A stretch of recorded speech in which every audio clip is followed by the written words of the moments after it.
Hello everyone. Oh, I still have the lights on. I was a little late starting today, and I'd like to apologize to Quindy for not pressing the starting soon button a little quicker. I got to fiddling with some of the things, and I didn't realize the time. So, let me actually just confirm that someone is out there. Yep, Quindy is there.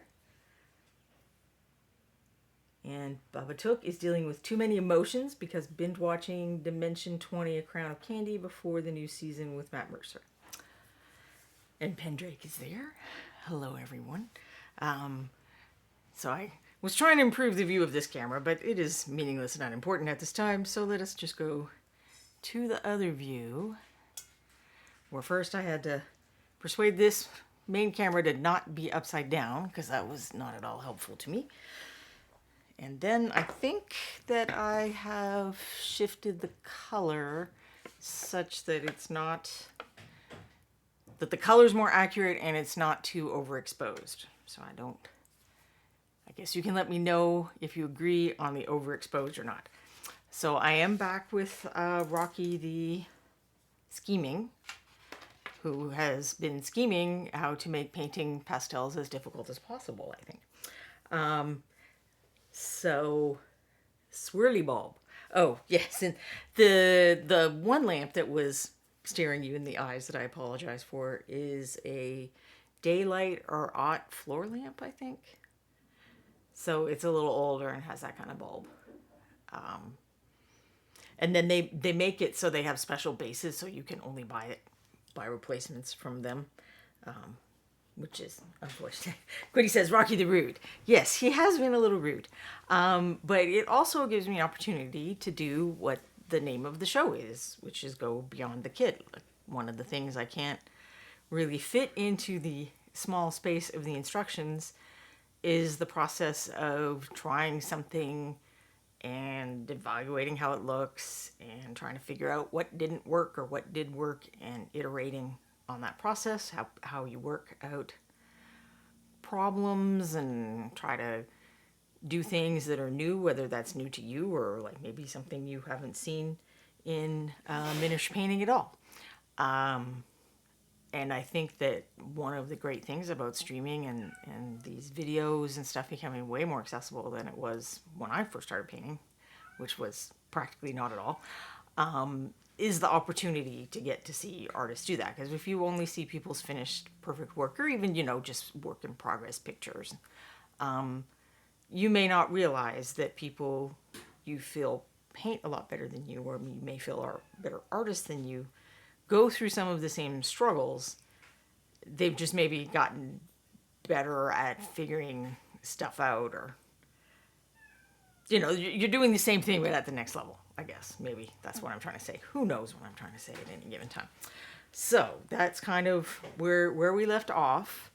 I had tried this. I was going for adding a green pastel, going like a green to yellow kind of thing on his face, and we all agreed that the yellow was way too much. And this is the yellow after I applied a couple of coats of a white glaze, and it's still kind of too yellowy, I think, where you got just a little hint here, and that kind of works. And I had a similar problem when I had been working on the belly scales, which were intended to go, if you can hear a yelling cat, that's Corbin getting ready to go outside on his walk. Which is really like a very casual standing around the yard kind of a walk. He does not walk like a dog on a leash. He can see on a leash, but he doesn't walk like a dog. He does hunt on the leash, though, which is very impressive. And I had a similar problem here, and I did think I did fix it by using the white glaze, although I still might want to go in. And these are the colors I started with initially. The little squares are the colors I mixed last week to keep going, and you can see that they are actually not very the same in some cases. I think I probably shifted them a little bit. I could have worked to make them a little more the same, but also it demonstrates that you don't always have to exactly match what you did before. Because I also, in some cases, went the other way, where I pulled some of what I had done before closer to these.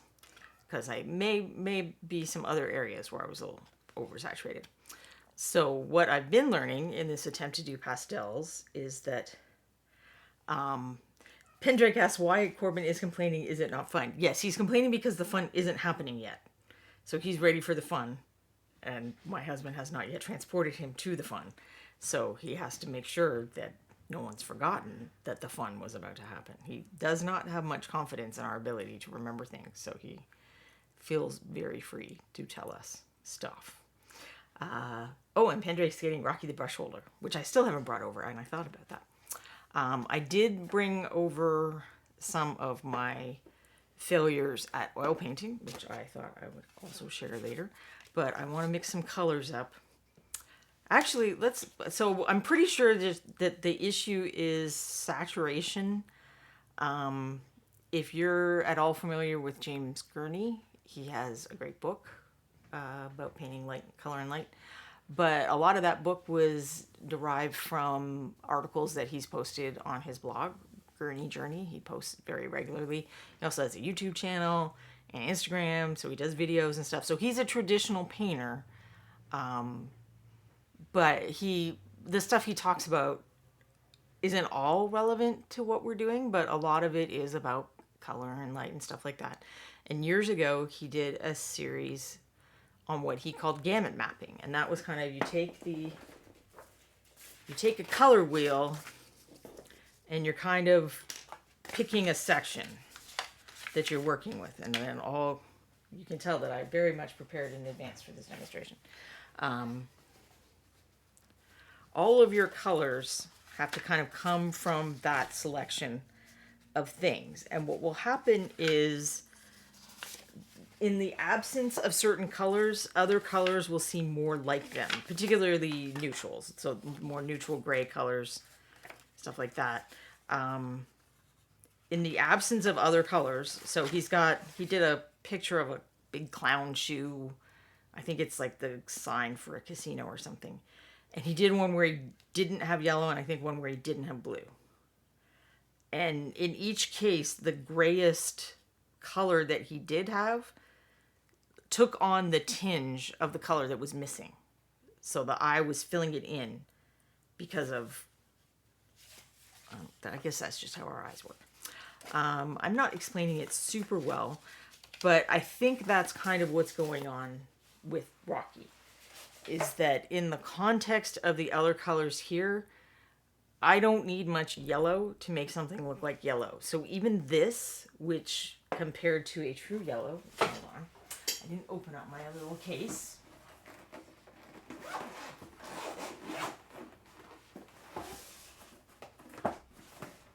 And then I opened it up upside down. So if you take like a real saturated yellow, this does not seem very yellow next to it. This seems very subdued. But in the context of the other stuff on Rocky, that's probably about as yellow as I want to get, and that may be too yellow.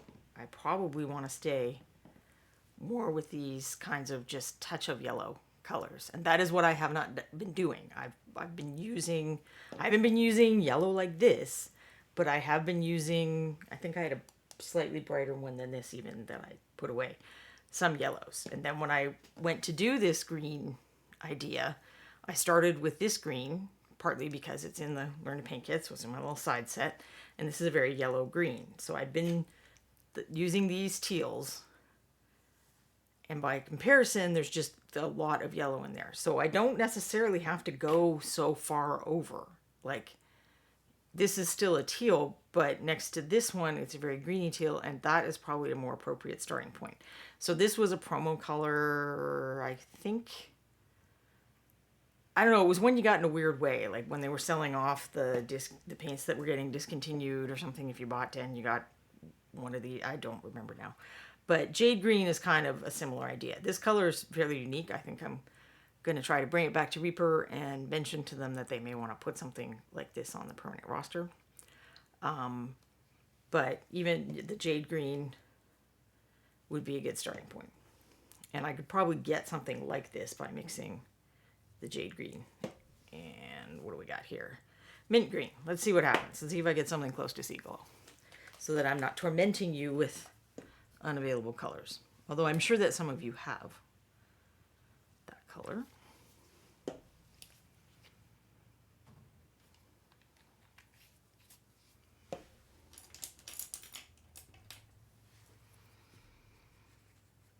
My guess is it will probably be a little less saturated because both those colors have white. But it'll also probably be in the ballpark. I don't want to paint the incorrect color on my bottle.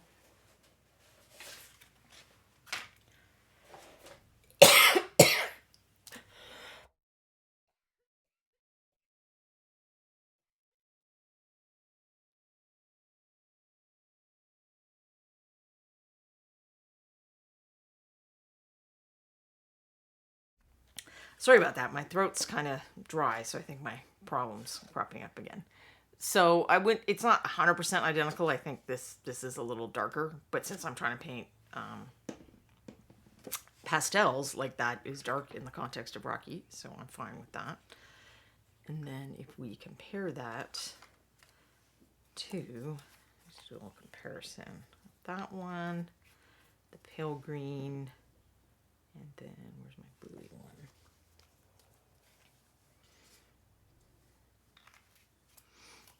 Oops, I probably shouldn't have I'll put this on top so we can compare it to both.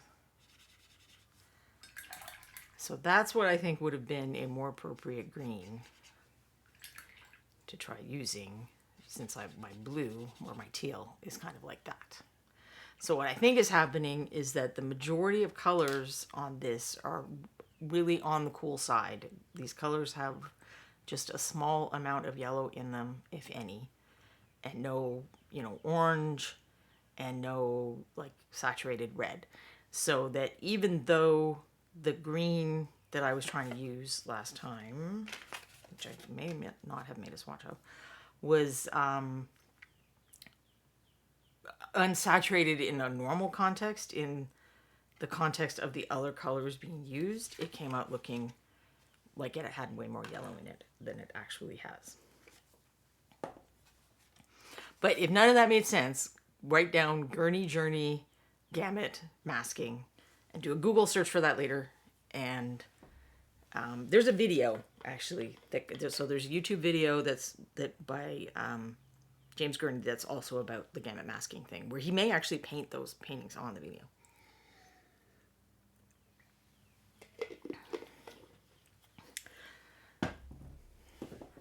It's also a good demonstration of how realism doesn't necessarily require exactly matching colors in the thing that you're looking at, but more, making sure the colors work together and make a good picture is just as important. But that's like a whole other thing. Let's get to some more painting. So for this, I may not want to use pure white. I may want to use this linen white so that we don't lose all the greenness. But we'll see. I've been very wrong in my guesses so far sometimes. Well, not very wrong, but often wrong in my guesses of what's going to be an effective way to do this. Like, to me, that looks very, kind of too pastel and washed out. But it's also, there's nothing else on the palette yet. So it's more, what does it look like compared to everything else?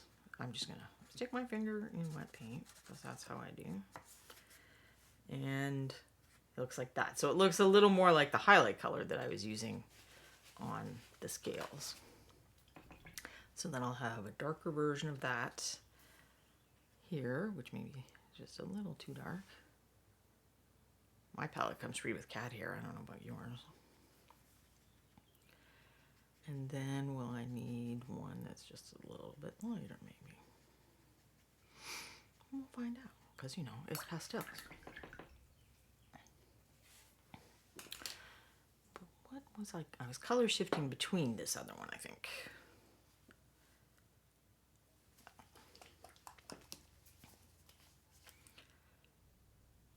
Which will also need a lighter version. As I think I mentioned on previous shows, sales data tends to prove that pastels don't sell well, so they are very likely to get discontinued. But since they're not, torturous to paint or to mix because, okay, they're kind of torturous to mix, but the concept is simple. For at least for getting a pastel is like mix white or something whitish into it. In theory, people can kind of do that on their own. And I will try to mix some of the other colors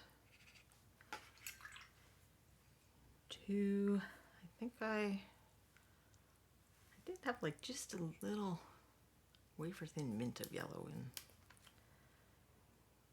there though.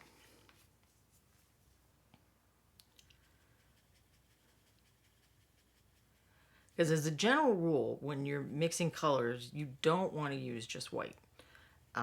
Because what will happen is it will like really gray out your color. So you kind of want to add something along with the white. At least until you get up to like the brightest, the lightest values that you're going to use. And I keep losing some of my mint green. And I think we're going to need some of that purple. Sorry, these are all in the view, and I think they're just going to have to stay in the view.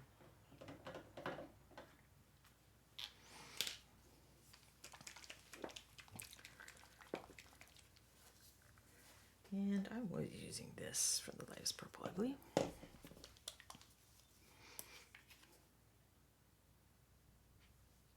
So yes, Corbin will also complain on the way in, even if he is the one who has chosen to go in. Because sometimes he's very nervous about big dogs. Actually, I think any size. I don't think he really cares the size of the dog. It's more about the proximity, which is sensible. I'm sure that when he was a stray, he probably had some not great encounters with dogs, and that's good that he's being smart about that.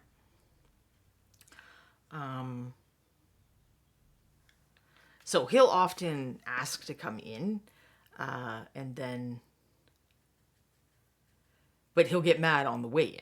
So he'll kind of grumble at my husband on the way in because he's like, well, why is the fun stopping? Even though I asked to stop the fun, why is it stopping? But definitely, if my husband wants him to come in because he's getting bored of standing outside for a million years, I think these ones are the ones I had to add some gray to as well. So I wasn't just doing white. I was graying them down to reduce the saturation a little. So I got the dark gray because I had already added a bunch of white, so I kind of have to compensate for that. Because yeah, that's there's still a little more purple in there.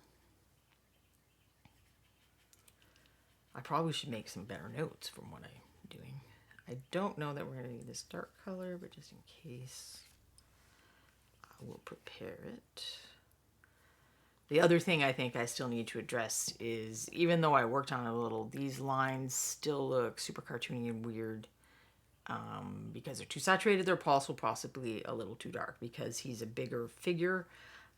He may not need as dark a value of lining as a smaller figure would in a similar circumstance. So that is something I need to address. Did I go too? Yes, I did. Well, wait, I still have some here. Mix that in.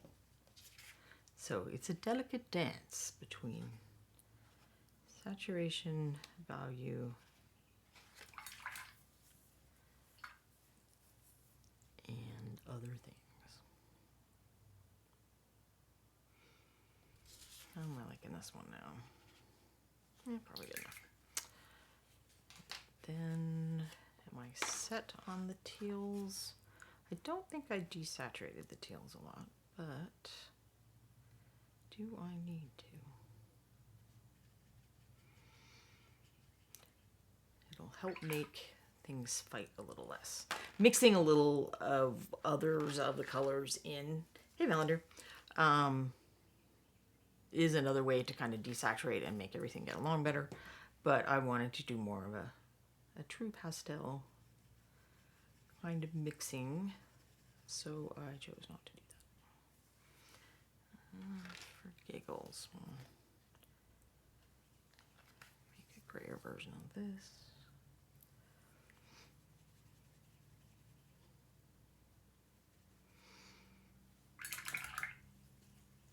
And that may be where I went wrong with the green. Maybe I didn't add any of the gray last time. That seems very likely now that I'm thinking about it.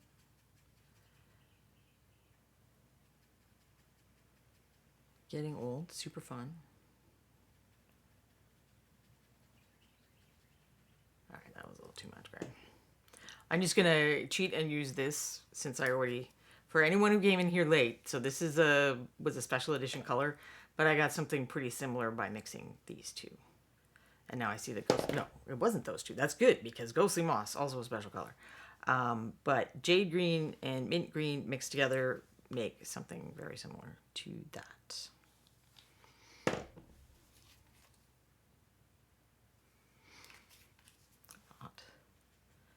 Trying to taunt people with not easily available colors. I just have they're like magnets to me. They're just irresistibly attractive to use the special edition or canceled or whatever colors.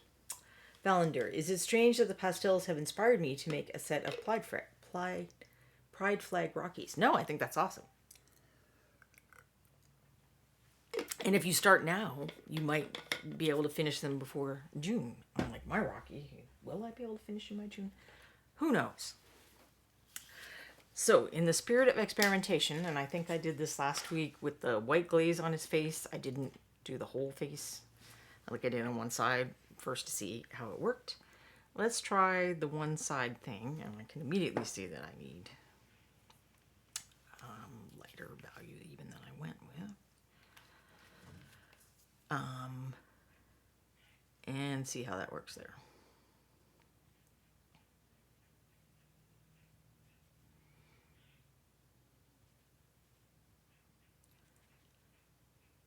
Because, highlights, so I don't know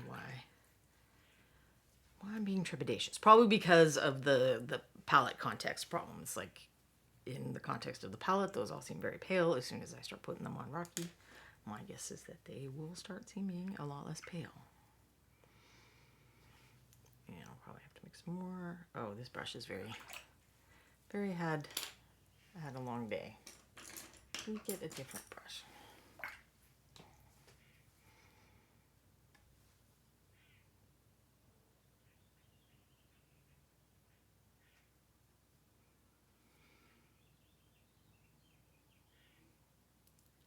I'm just going to paint over a lot to make sure that I get rid of unwanted yellow.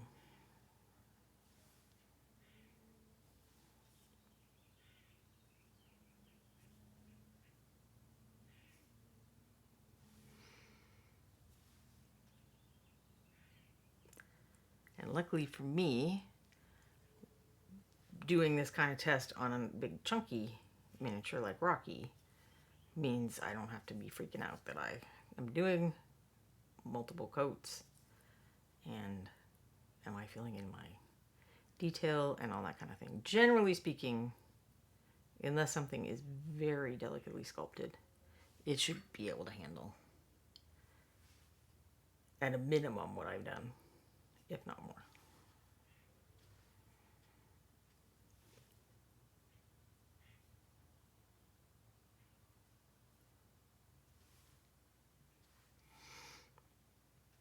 I think a lot of the warnings about thinning your paint and stuff like that go back to an era when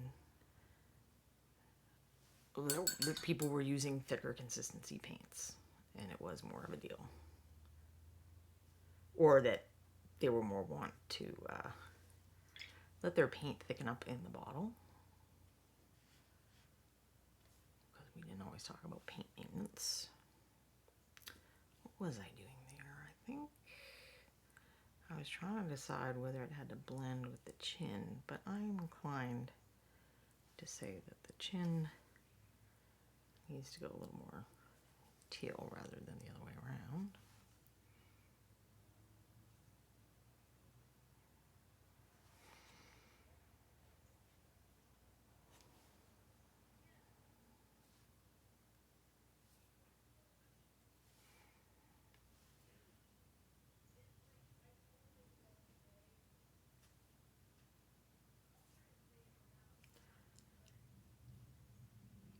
And the thing about doing it this way is that if I decide I was incorrect and there in fact needs to be a little more yellow than I have put in here, that is really not a hard fix to do. That can easily be done with glazes that are easier than doing white glazes even.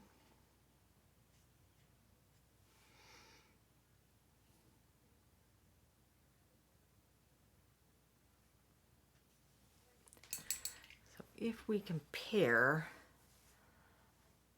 I think it's looking a little, I think that looks like it goes with the rest of the gang a little more than that does. I don't think it's without problems. I think I need to go lighter, and I probably need to go lighter with, oh, that was not the same, with a color that does have just a little bit of yellow in it.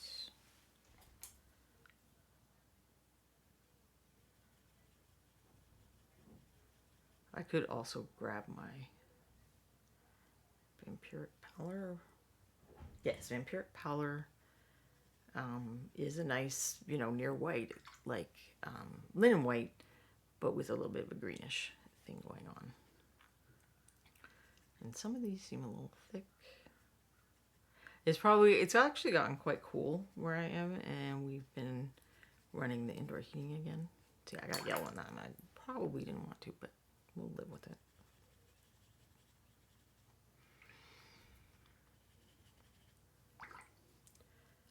And then, as I have mentioned, but just in case we have people who haven't been here before, or, well, during the painting of Rocky, pastels, or colors with white in them, colors that have a lot of white in the mix, whether you put it there or whether it was put there at the paint mixing facility, like at Reaper, I find they tend to either thicken up in the bottle or just be a little thicker and more likely to dry quickly and need a little water to not get too streaky and whatnot. Which is kind of funny because I think for oil painting, which I'm taking a weekly class in still life right now, and I will show you some of my sucking at learning. People complain about titanium white being a slow drying color that can kind of hold you back in the first few stages when you want to get going and paint over your initial thing. So I don't know why it would be different in acrylic colors, but it seems like maybe it is. So I don't know if people agree in chat that the right side from our direction of his face is looking a little more like it fits in. Now this pink is still messed up because it's probably a little too dark and saturated and hasn't got the little bits of creamy that the pink on his belly had. I was just laying it in while I had the colors out that first day.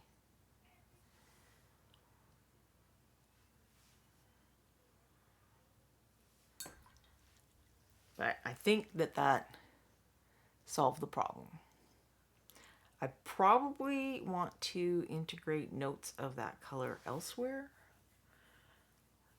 Like I do have some here, and I definitely want to keep doing that, because if it's not anywhere else, it's gonna kind of look like it.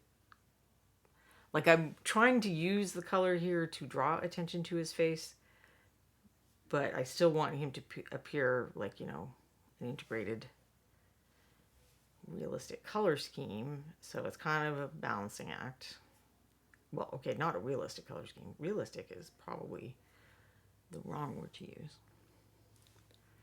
And I'm not 100% sure about the green yet, but I think that's just a challenge to me to make it work.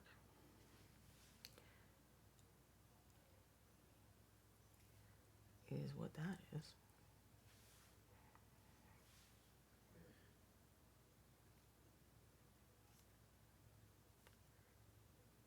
Because sometimes it is just hard to tell. till you get to a certain point.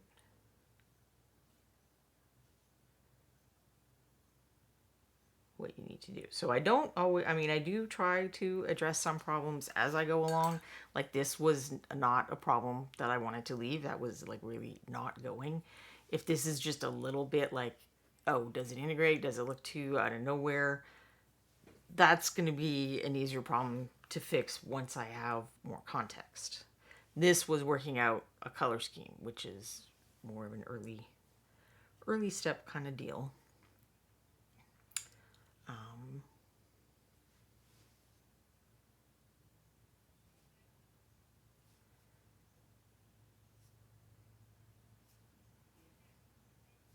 And I will stop fussing with detail. That's not what I'm supposed to be doing right now. Quindy has Sea Glow and says that it's very pretty. And says the limited edition colors are always so unique, it's not fair. I mean, sometimes they're just kind of variations on a theme. But yeah, sometimes they are pretty cool. When that happens, I do try to recommend to Ron that they get something at least sort of like a color into play. So this side, if you're looking at them straight on and you're assuming the sun or whatever light is coming from here, this whole side needs to be darker than this whole side. So I probably won't use as many of these lighter colors, and I'm going to be working more with those colors. So I will dip into my darkest teal and possibly even need to go darker, but again, that's another thing that can be not too painful to address later.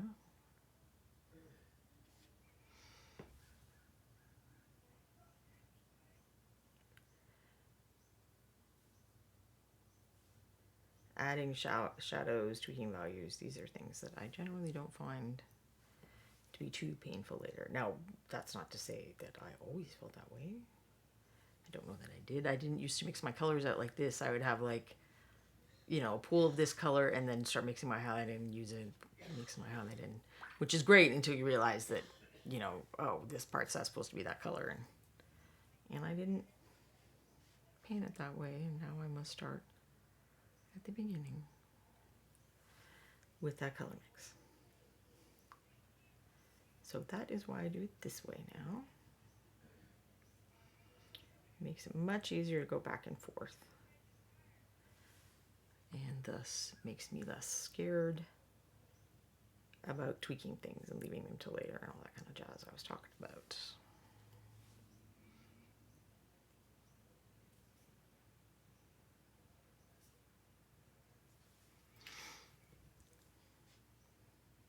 I'm going to need darker for his little nostrils. Although, what would Easter Rocky's breath weapon be? Like just eggs? Like is he spitting out mini eggs at you or something?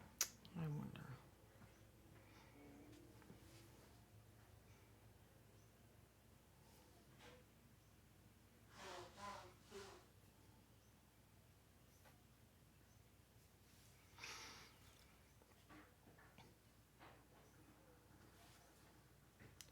Don't get covered up all of the yellow mistakes yet.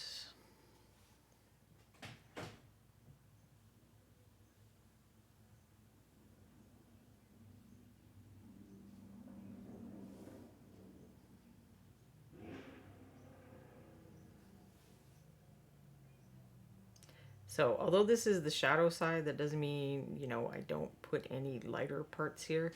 It just means the context of what's lighter changes. So where's my little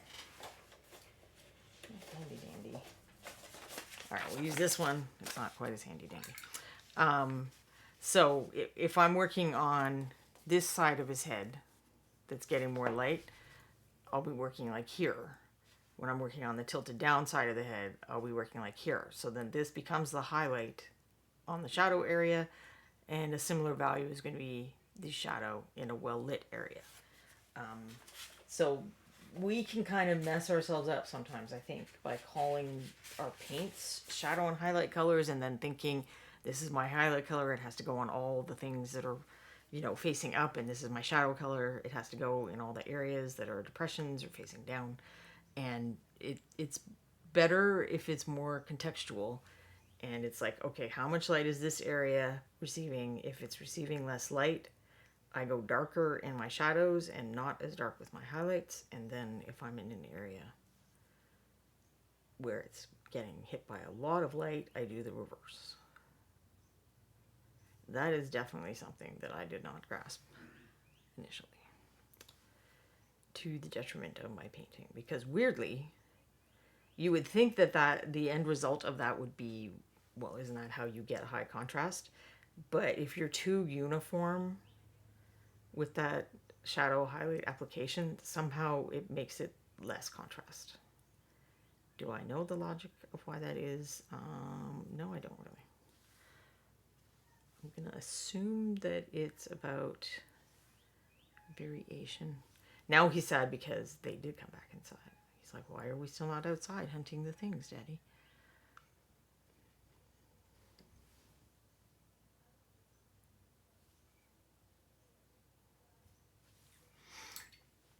So I do need to get some of my, I swear I had a darker teal, because I used it here. But where is it? Maybe I decided I didn't need it, and that was dumb of me. Alright, I will use this shark bite and the gray and just mix a little.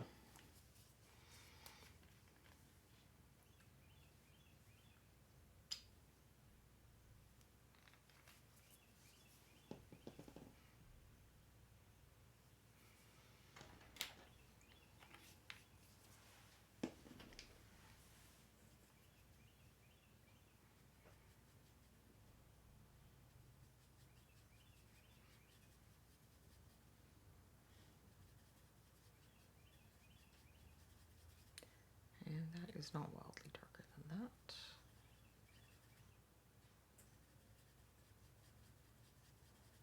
But that is darker. All right. Hello, Danger Gerbil. Thank you for joining us today. I'm working on painting Easter dragon inspired Rocky, but it's also turned into exercise in how I've been learning that painting pastel colors is more difficult than I initially assumed, and I am now determined to conquer that a little. So I'll figure out what to do under his chin later. I'll go from the teal to the pink probably.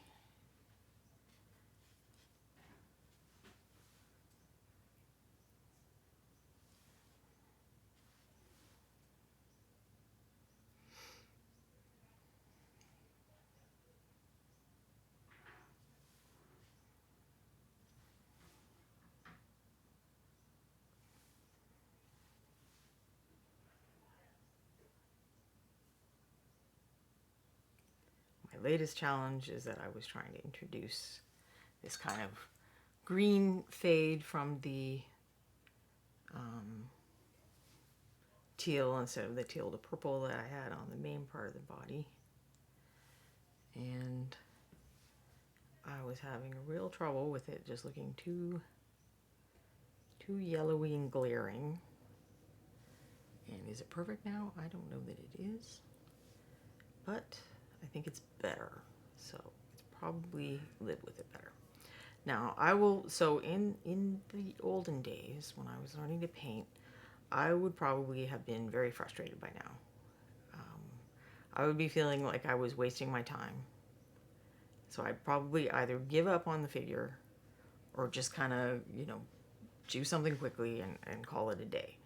I'd be getting annoyed that I'm putting this much effort into a figure that I didn't fix the mold lines on. And I'm a little sad I didn't at least fix the mold lines right there on his face. Since they are kind of obvious. but I was really, if you weren't getting a nice finished figure by the end of it, it was wasted time. And I now feel like that was the completely wrong attitude to have about the process. That, how we learn is by getting things wrong and solving the problems. I think you will learn a lot more from that than you will if I just tell you this is the perfect color to use to highlight this and shade that. And it's like, okay, great, then you know those two colors. But what do you do when you want to do some colors that are not those? Then you're back to having to figure stuff out.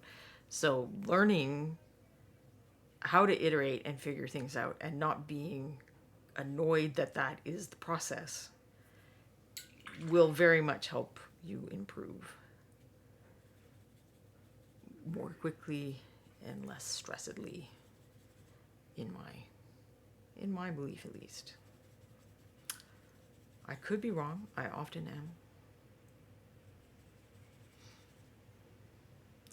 But that has been my experience, and when I took that experience from miniature painting and transferred it to working on learning to paint traditionally, other ways, I have had a much less frustrating journey with the second learning than I did with the first. Now I've run into other problems, our block or whatever. Things not bringing me joy, I don't know, whatever you want to call it. But that is a different problem than me getting frustrated about the learning process. Learning how to be less frustrated about the learning process helped me tremendously. Pendrake is suggesting that Easter Dragon's breath weapon should be weaponized multicolored glitter, and having survived the perils of glitter after this Christmas, I think that is an awesome idea. It is indeed very weaponing. Another one would be Death by Chocolate. He blasts things with a stream of molten chocolate and it transforms the target to solid chocolate. Like petrification, but at least 54% cacao. Maybe the percentage increases as they get older. So they start off making you milk chocolate, and then it gets gradually darker and more intense as they become ancient Easter dragons. What am I looking for? What an excellent question. Oh, I was going to show off other embarrassments. Well, first of all, I've been working on a review of some acrylic paint, and I don't do acrylic normal things, probably because I do acrylic on the miniature so much. So I just haven't really gotten into it. And I have to say that I hated this experience. In the end, it doesn't look quite as awful as I thought it did. But it was just taking freaking forever, and I was not enjoying the experience. And I decided that this would be enough for the purposes of showing what the paint would look like on paper, and that I could stop torturing myself and go do oils or pencil colors, pencil crayons, or some other thing I didn't hate. So many, many moons ago, I went to a demo at my art store, like before COVID. They used to have these super cool demos where company reps would come and give away a bunch of stuff and let you play with things. And I think this was Winsor Newton oil paint. They gave us a few colors and the little canvases. I mean, we didn't get to keep the colors. We got to keep the canvases. And I had this picture I'd taken on my camera roll, and I busted this out. Now, is this correct? No, like this pepper is definitely not this shape. It is very much a different shape than that one. These are closer. But one of the reasons they have you do stuff like landscapes and fruit still life and whatnot when you're starting to draw and paint is that, as long as it roughly looks pear-shaped and pear-colory, by the end of it, you have succeeded. Whereas if you're trying to do a face or a dog or something like that, you will be much more aware, and so will your viewers, of the parts you got wrong. So in this, this wasn't a drawing exercise to me. This was just goofing around with the paint. So I've started taking this oil painting class for still life, and it's with someone I've taken classes with before, but usually he paints portraits or the figure. And I've always been curious how he applies his process to still life. So I was excited when he did it. And okay, that is my phone. What is happening? Potential span. I just had it in a bad location for the vibrations. My apology. I was like, first I thought my chair was like doing the fart noise or something. Hey, Polly Schmazel. Sorry, I'm looking around. Here, I'll go. I have to kind of look around a whole bunch of cameras and lights to see chat. But you are all very welcome here. And I think we're all doing well. I'm going to go back to the not lights in your face view. So when I was trying this class, I didn't bring up the first painting I tried because it's big. But then I was like, well, I suck, so I'm switching to this like cheap canvas paper stuff because like, no, this is going up on the wall. So this is supposed to be alla prima, which is all in one go. So you're supposed to be able to do it within like 2 to 3 hours at most. He did his demos in like an hour and a half. And I keep not getting patterns. So this is kind of the initial stage is you just put the light, you put the dark. And then you start working on this stuff with the refining the colors. And really, he's really into a lot of nuance of cool versus warm and, slight color shifts and stuff. So that's kind of what we were supposed to be practicing. And this is as far as I would get like in an hour. Well, in two or 3 hours. And so I'd get frustrated because I would never get to the part. This is as close as I got the first few sessions to practicing the part we were supposed to be practicing. It's like all this other stuff was just me mixing paint and getting stuff on the canvas and getting started. And then it would be time for bed and I'd be like, well, that's all I had. And because the process is all in a go, it's like you can't really come back the next day and work on it. I mean, I probably could just mix those colors and work over it, but that's not what we're supposed to be doing. I know, Pendrake, I think it was just, so I have this like wooden side table and I wedged my phone in against the corners of the wood and then this stand I have that I hold all those papers that I pull out. And so it was just in this little box where it could vibrate. At first I thought it was like an Amber Alert or something, but it was just a phone call. So the next time I tried, I'm like, well, let's not even paint all the peppers and let's go smaller. And it helped, but I still didn't get to the whole thing before it was time to go to bed. And I was getting very frustrated with that. I'm like, I'm not getting to the part you're supposed to practice. This is very frustrating. How am I ever going to get faster or whatever? And then this was based on the picture that he gave us. And I wanted to, because we do the class like Wednesday afternoon. And then if you submit something by Wednesday morning, he'll give you critique before we do the next thing in the class. So I wanted to get something in. And this isn't even done either. I mean, I didn't get to the little red pepper at all. And if he'd thought about it, he would have realized that I probably did the mushroom last because he was like, there's no structure. It's just colors smacked on. And he's 100% correct because it was like 2 a.m. I was very tired. I didn't really address the background. But to be fair, he didn't really address the background either. These guys, I mean, I didn't really do the back end of the green onions. But I at least got to do some of what he was trying to do and then get feedback on it. So I'm making progress. It doesn't always feel like I'm making progress. I'm not ending up with complete nice paintings. Like none of these, I'm not going to frame any of these or send them to my mom or whatever. But I'm learning. So the nice thing about miniatures when you do that is you can always just bust out the rest of it and turn it into a game figure. So we at least have that. And well, not always, but sometimes you're going to just be like, oh, whatever, I don't care. And give up on something or throw it out or give it to a kid to play with. It's okay. That's not failure. Learning is not failure, is what I'm trying to get at. And learning doesn't always look like I ended up with this beautiful, amazing miniature. And I had a smooth Zen-like experience getting there. That is not at all what learning always looks like. Not even a tiny little bit. Even when you supposedly kind of know what you're doing. Because it's like the color mixing part of what he's doing shouldn't be that hard for me because, I'm been over here mixing the colors in acrylic paint. It's not really a huge difference. It's the same pigments, honestly. They make all the paints with the same pigments. I mean, there are more pigments than we get available in miniature paint, but I'm just saying pigment is not specific to type of paint. But it is still kind of, you know, how handling the paint is different and how you work with it on your brush. Like, instead of having like the mixing brush, he just like puts the little tip of his thing in and he mixes it, and he doesn't get it all gunked up there because like he's magic or something. So I was trying to practice that as well. Like, how do I just do the quick mixing? Pendrick said, or a statue. Yes, that's true. Anything that gets really messed up, just, you know, paint it gray, dry brush it, and call it a statue. Cut it up and make it, you know, scenery parts on a base, you know, so you have old victims and whatnot. There's stuff you can do.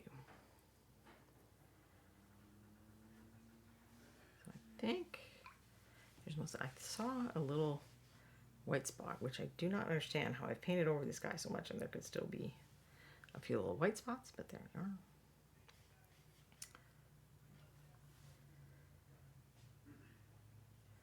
Smooth out a few transitions. I do want that line to suck so much less than it does. So I'm just gonna try going back in with the teal. Maybe it's too big. I'm still wondering if it's too saturated. Like, I very much believe in defining lines, but they don't always have to be super dark to work. There's definitely a contextual element.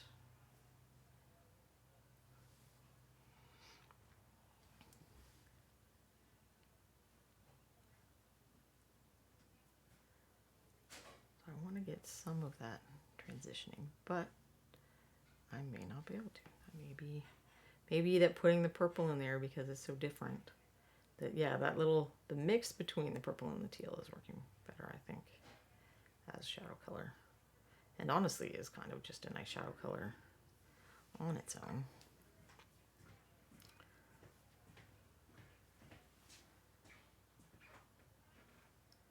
And I'm not really addressing the individual scales yet. I'm just kind of trying to decide where that line is or is not. He's got a bit of a similar situation going on behind his arm. At lunch today, I was watching this PBS show about European art, I think, and it was the Renaissance. So they were showing like some of the early stuff, and he was talking about Giberte.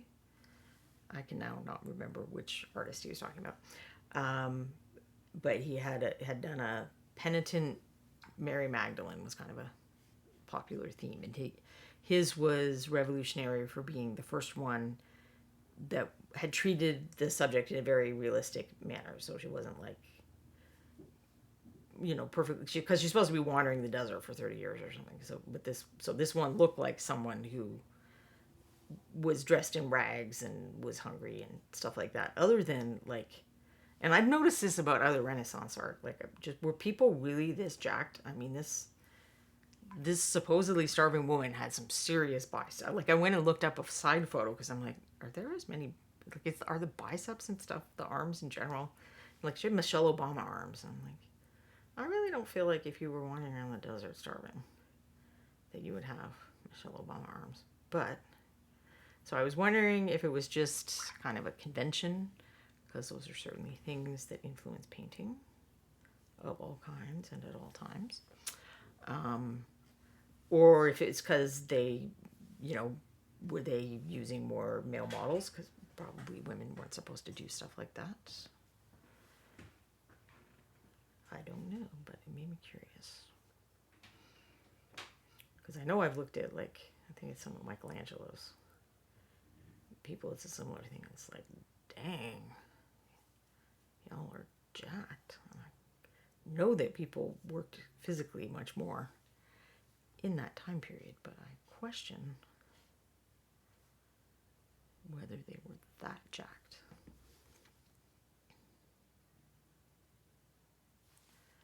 So yes, doing this little mix between the two is making for better shadows, I think. So I think it'll still kind of convey the color transition idea, but keep the shadows shadowier.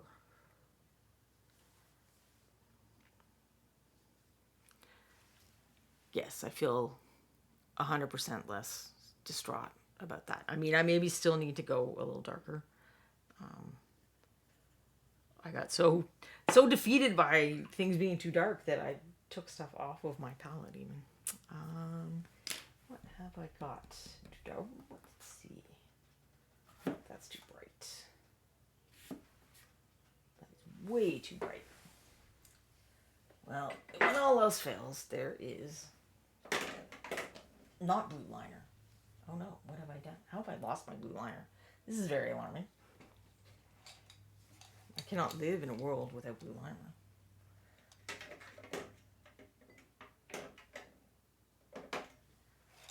Wow.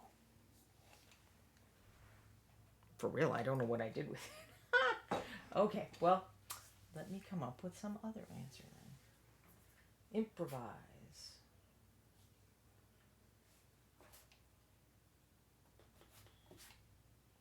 Which one of these is darker?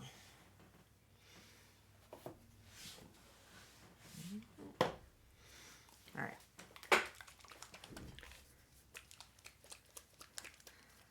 Pendrake points out that the statues you make from your failed experiments do not need to be stone. They could be bronze.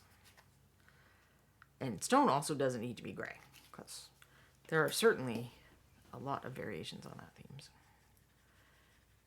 So we attempt to make our own teal, or teal-purple combo mix thing that is a bit darker. But it still also needs to be grayer, I think.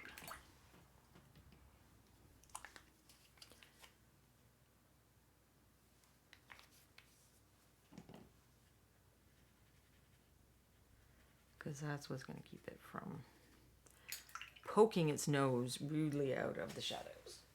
And that gray is even too light for the context.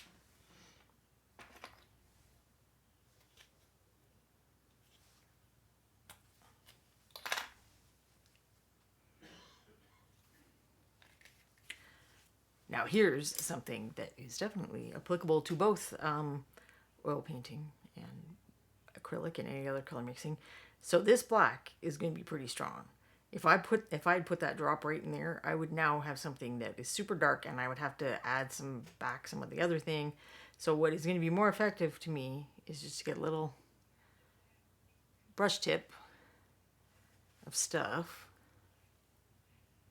And then I'm even going to take some of that off. If I'm wrong and I have to go back and I have to get more, well, that is not nearly as painful as if I had to go get more of those colors that I had just put out.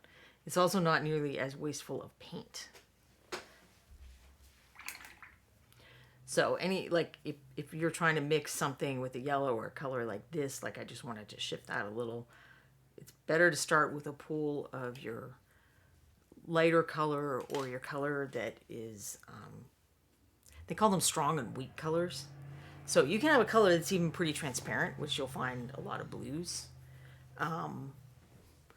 But it's super intense, so you only need to add a little bit. So when you're mixing like blue and yellow to make green, say, you're not mixing an equal amount of those. You're mixing it until you get something that looks green, and you want to start with your yellow and add little dabs of blue, because your blue is going to be way more powerful than your yellow. Like everything is going to be way more powerful than your yellow. And then did I overcompensate? Sure I did. But that's okay. This is why I will sometimes do color tests before I start painting, so that I don't have to spend as much time doing this. And that's the oil class I'm taking. The guy's a little bit unusual. A lot of oil painters will kind of do what I've done here. They call it strings. So you'll mix here's what I need for the lighter parts to the darker parts of the peach, and here's what I need for the apple or whatever. And weirdly, even though I do this in miniature painting, I find the idea exceedingly tedious for oil painting. And I like his approach of just mixing stuff as you go. Partly I like it because we don't even draw. Like, you do like a super rough, here are the shapes with like a brownish paint. Then we work out the shadow and the shapes of the big shadow, like the big shadow shape and the big light shape, which is something we're very bad about ignoring in miniature painting. We don't look at the big shapes. We're always, how do I make the, and that's kind of what I'm doing now. So instead of, I didn't just do a wash to pull out all that scale detail. I don't even care about the scale detail. I'm trying to get, okay, let's make Rocky look a little jacked and get those, biceps bulging and whatnot.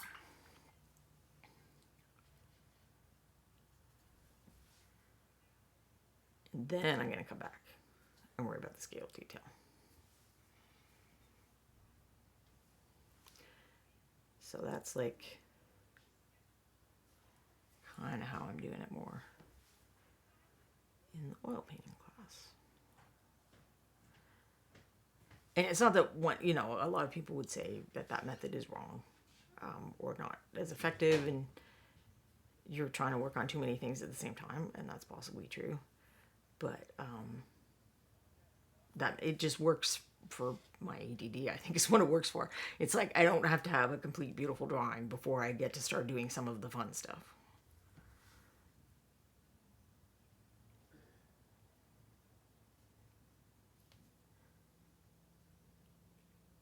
Because I certainly struggle at times with getting a complete beautiful drawing.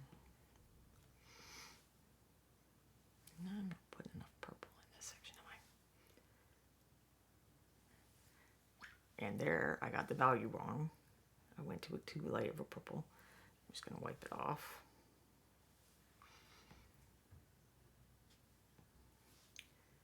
And now I can't do stuff really until that dries a bit more. But I'm stubborn. I'm going to do it anyway.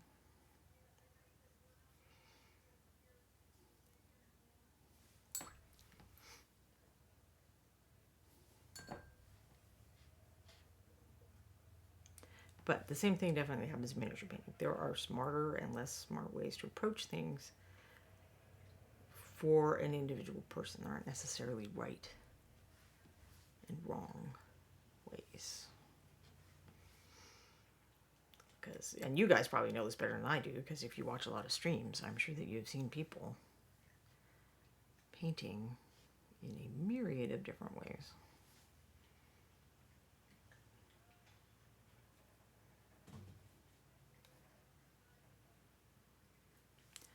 Nope, that was wrong.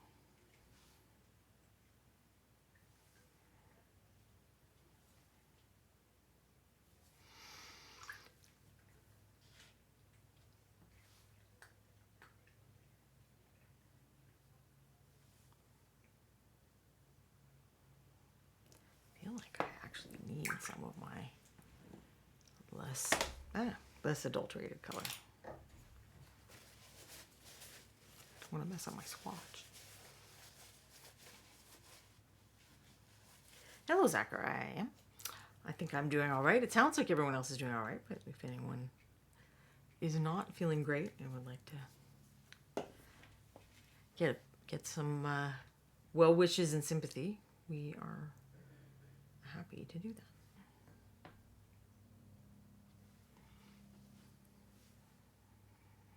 Because we all need a little perking up sometimes, don't we?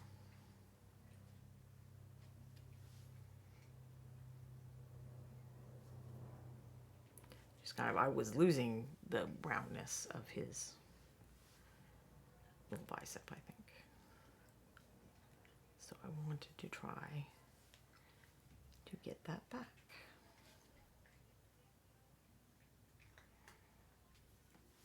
And this crevice has a similar problem. It just cannot be that bright purple.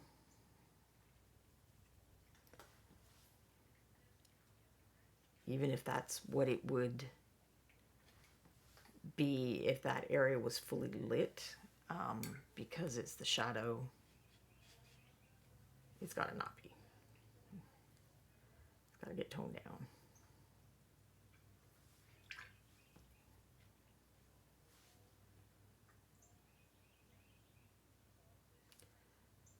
And this is a similar thing. I'm trying to fix the excessive purple in the shadows, but also make sure I haven't taken away the roundness of the parts that should be rounder. Because that's probably partly what makes Rocky look young and cute, is being a little chubby. So I possibly fired my yellow a little prematurely. I probably need a little bit of whatever I was using for brighter yellow. I guess I'll go watch that other video that I made and find out sometime. And then I think I need to take some of that color, because where his little chubby butt cheeks are, so some of that is purple, but some of that is shadow, and the shadow parts don't look right, and I think the shadow parts don't look right because they're too saturated. So I don't have to dump all of that saturated purple, but I have to tone some of it down, I think.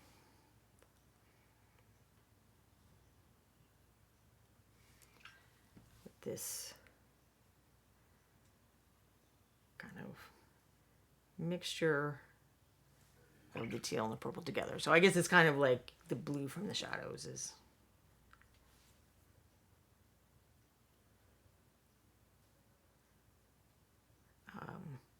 affecting the way we would perceive the purple, is theoretically what is happening on the light level.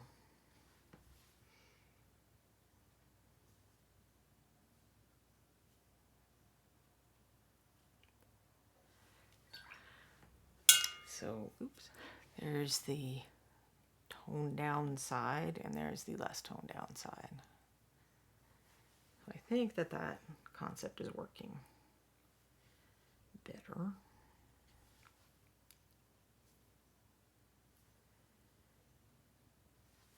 And so this idea of figuring out where you went wrong and iterating things, this can happen within a session. But if I were painting this on my own in my own time, I would still not have finished it in one go. Oil painting isn't the only thing I'm slow at. And I might not have been able to figure everything out while I'm painting. Because it's like sometimes you have to switch back over to viewer mode and be looking at something when you're not actively painting to better see the issues and what you might need to address. So this is why, as I've said before, I like to keep my in-progress dudes on a shelf that I will pass by occasionally when I'm not painting, and just kind of give them a look. And this is, when I started thinking about what am I not liking about Rocky? What's happening that this is just not working? And that is when I thought about the yellow. Well, the saturation in general. That the saturation level was the problem with both the shadows and the face. That it required a more delicate handling of saturation than I may usually need to do. So I had to come back and look into that.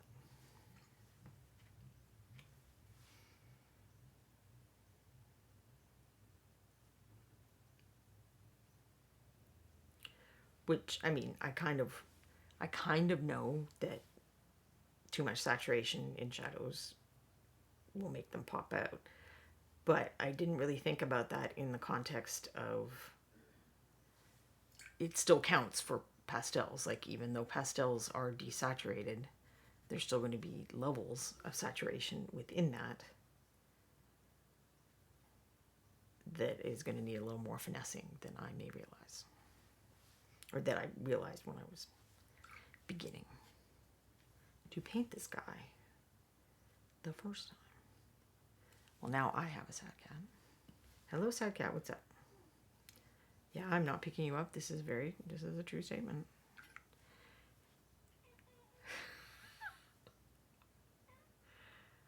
As they get older, it's like they perfect sounding more and more pathetic. Don't ya? Hold on, baby. Let me turn out the lights and I'll pick you up.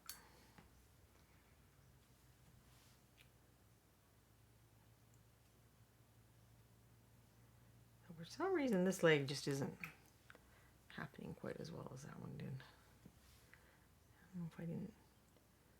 Trying to keep the purple shifted too high, maybe. Or if it's the cat yelling at me and distracting me, that might be it. That might be it, Ella. Do you think that's it? No, you don't think that's it.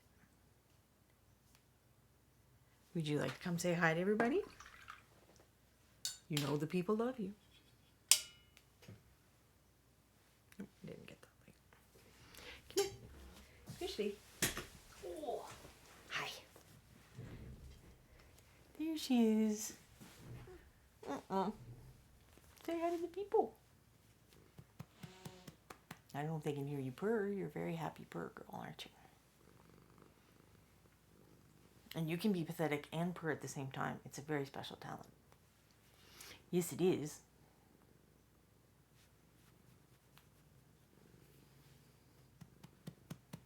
This is my old lady, Katie. She is a perfect co-host. Well, apart from that, now I'm going to have hair all over my face. She's a very kissy cat. It's even worse if you put lotion on for some reason. It's like, don't eat the lotion, you nut. Don't eat the lotion. I had another cat who did that when I was in my 20s. I think I had some kind of like cucumber kiwi lotion, and she just thought that was the best, even though you would think that fruit is not so much the favorite of cats. Ballinger the Red's old lady cat turned 16 or 18. I can't quite. 18. Oh my goodness. That's getting up to. You are not that old, are you all? You're like 13. 13 and a half, she said. But she's been seeming, you know how you can kind of see them starting to, not be as muscular, and she's just looking a little more frail sometimes lately. Well, not frail. I mean, she will cut you if you try to make her do things she doesn't want to do. She really will. Like, what is this? Why don't show everyone that? There's rules on Twitch, man. There's rules. Are you following the rules? No, you are not. Are you following the rules of not destroying my shirt? No, you are not.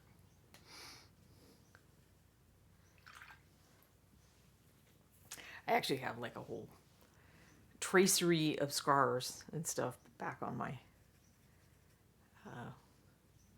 behind my shoulder, because she really only likes to sit on this side. If I'm sitting in the easy chair, she will sit on the other side, but then she can't get her claws right into the back of my shoulder on the easy chair, and she doesn't need to, because there's a back, she feels secure, but she likes to hold on a little right there.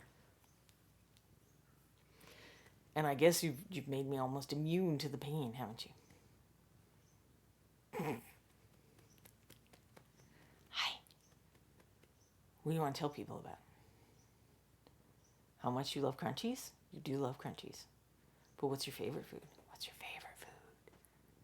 I'm almost afraid to say it because I think you might know the words. Whipped cream. Whipped cream. Which I know you shouldn't give cats, but she's very skinny, and I'd like her to be less skinny. Valander confirms 18 by writing it out instead of relying on my sad eyes. Celebrated her last day of 17 by getting the zoomies and chasing the other two cats around the house. Well, that's how to do it. That's how you stay young at heart. So what I'm saying is I could get a tattoo on that shoulder. I don't know. I think it might end up looking kind of weird and shredded when you were through with it, wouldn't it? But I always wondered, like, if something happened to me, because you watch, like, CSI or even, like, Sherlock or whatever, and they'll see like, oh, there's like a red under their fingernails, so clearly they did this as a job and they lived here and all that stuff.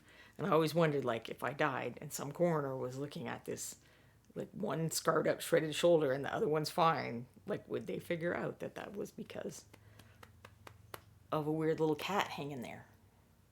Or would it be very mysterious? Hi. Yes, is that your favorite face visor?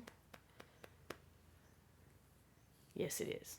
I have a cardboard box in a corner of my floor that I have not put away because she loves rubbing it so much. That I'm sure everyone here with a cat, perhaps even dogs, demand this too. But you have weird things lying out in your house, like there's brown paper on our laundry room floor because Corbin likes to sit on pieces of brown paper.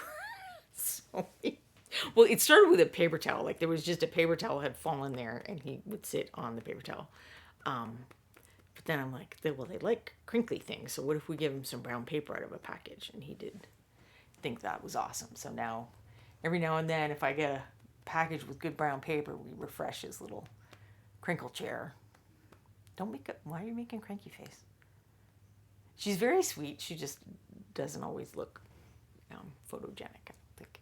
Do you? You look crankier in pictures than you actually are. Okay, well now you're a little cranky because the tail's going. Although I'm pretty sure that this particular cat, her tail exists as a separate entity and she never has any idea what it's doing. So let's get it further away from the paint, maybe. Nope, you trying to get the paint? Zachariah, my cat, is super sweet but looks evil. Those are kind of fun. It's not a problem for the stream for now, but this camera keeps doing a weird glitch thing, so there might be a bad connection for my husband to check later. Yeah, I was wondering if that was just me seeing that or if that was everyone. I've got the green light down in the corner, so I'm thinking that it is just something, because I haven't been using that camera as much with this new setup, so I just may not have used it long enough to notice that happening. I was trying to do something with that camera earlier today, and I couldn't find the software for it, so my husband thinks he probably didn't install the software that I used to have on the laptop. And maybe if we do that, it will help. So right now, I think it's just plug and playing. There was a weird big one just now. Well, I'm going to switch back over then. Well, all right. First, say goodbye to everybody. Purr goodbye. Is that your purr face? I don't think so.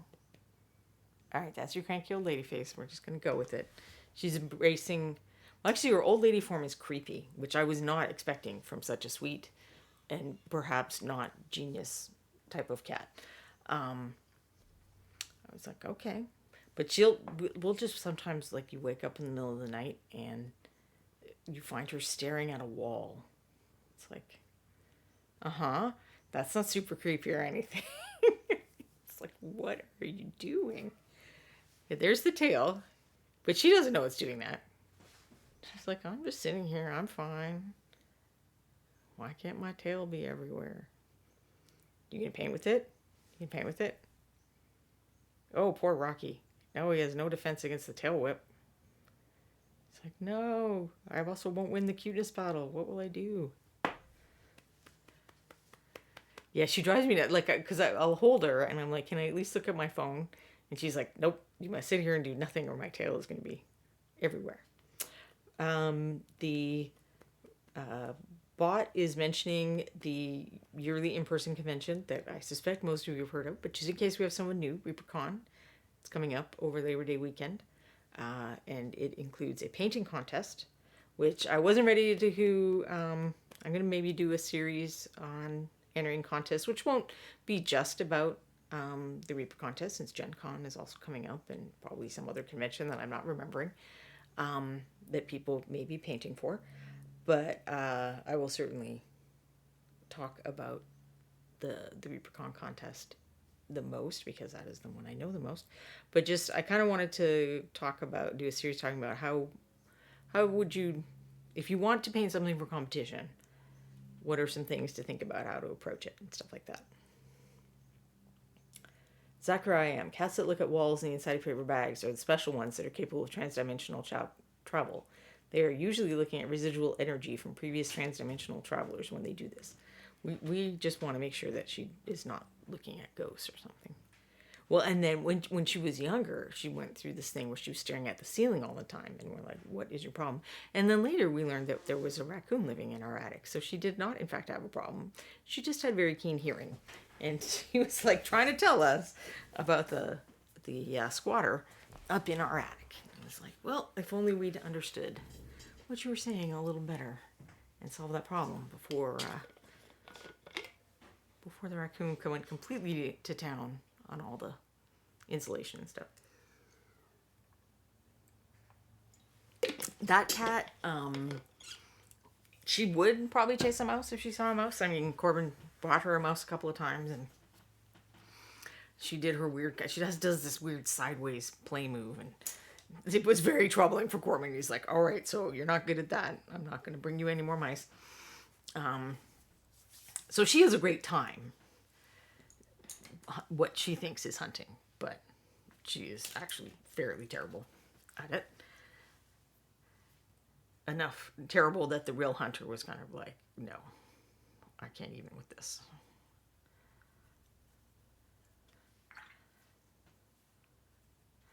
His face was just hilarious, like his puzzlement. He was like, what is she doing? I don't understand. It's like, nobody understands Corbin. She's having fun. Just let her have fun. She'll play more athletically than he will. He's like so lazy. Like, he's efficient. Like, I know that it's, efficiency, but it's like, I'm trying to get you to be healthier, dude. Be slightly less efficient. Because when he goes out on the leash, he still hunts. He's just learned that there's no chase. Like, the chase is not an option. You've got a clumsy human attached to the other end of you. Chase is out of the picture. So he has perfected lie in wait and listen, and you got 1 pounce. You got to get it in 1 pounce or it's not going to happen.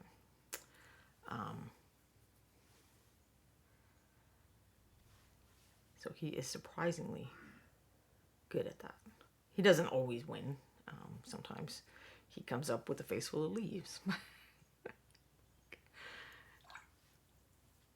Hilarious when that happens.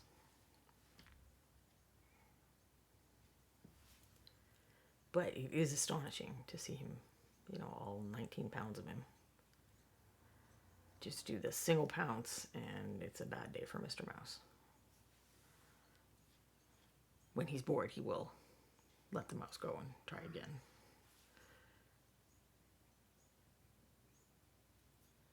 Birds, I think he knows that's not an option. If you let a bird go, you just let the bird go. He cannot catch birds outside on the leash. At least he hasn't yet, and I hope that continues. But we have a screened-in porch, and every now and then a bird has gotten there, and we didn't notice before we let Corbin out on the porch. And those birds had a different problem very quickly.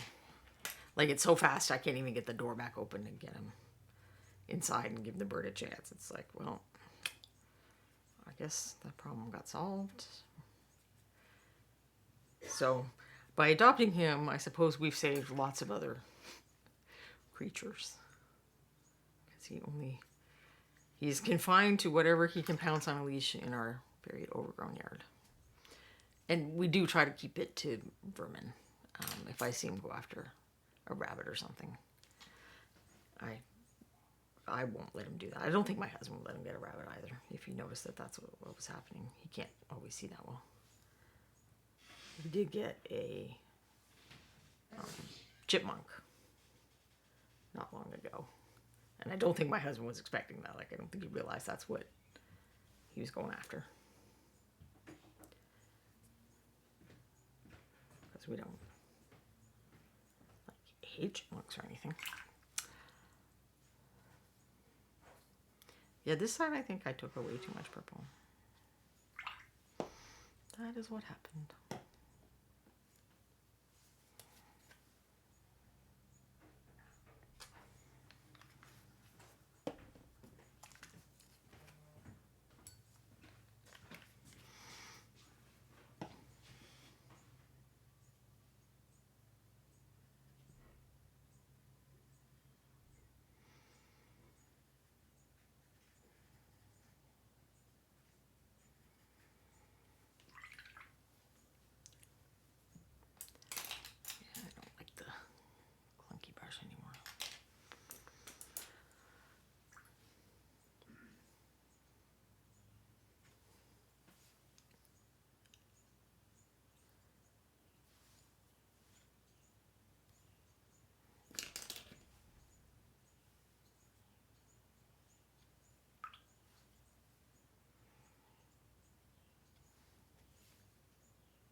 Oops.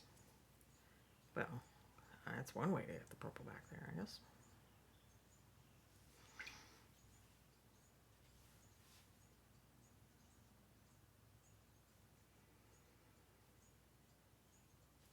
So I really just want this darker color in the crevasses.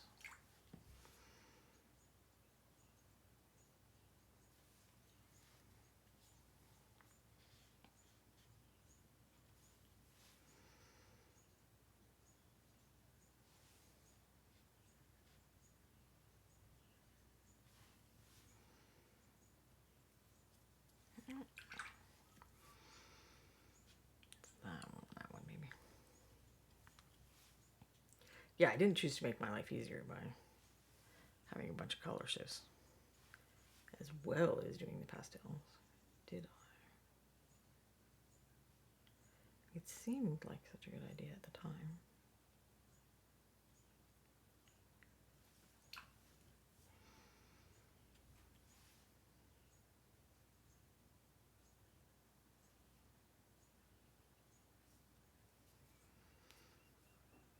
That's probably good enough. All right.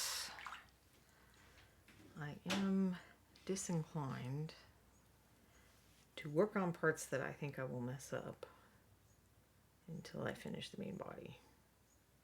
So I don't think I should go further on this, the back spikes or the wings, until I kind of resolve the scales in the main area, which I'm now realizing, did I think about? Maybe, maybe not. Probably not.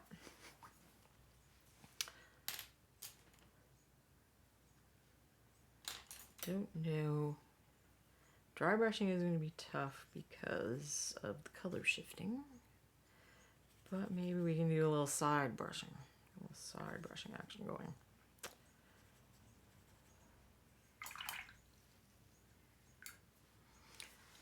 Oh yeah, my palette really has dried out. I'm kind of surprised.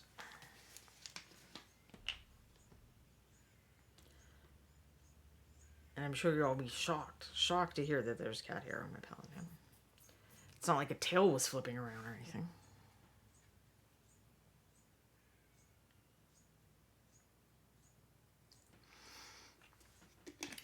Valander, if a bug manages to get in the house, 2 of my cats will basically corner and surround it, while the 3rd will come and get me to kill it for them. If a bug is big enough, Corb will play with it. But I kind of, like, if there was an eye test for cats, I would probably have him do it, because I kind of worry that his eyesight is, like, terrible. When he was younger, he would go after all kinds of bugs for me. Like, if I found a bug in the house, I would just come and get him and put him in front of the bug, and then he would, like, or a spider, he would deal with it, and that was awesome. And then it just seems now like he just really can't see them unless they're flapping around. It's like really the movement that he can see. He can't see objects that are, you know, a certain size or less. It's like, what's happening, buddy? What's wrong with your eyes?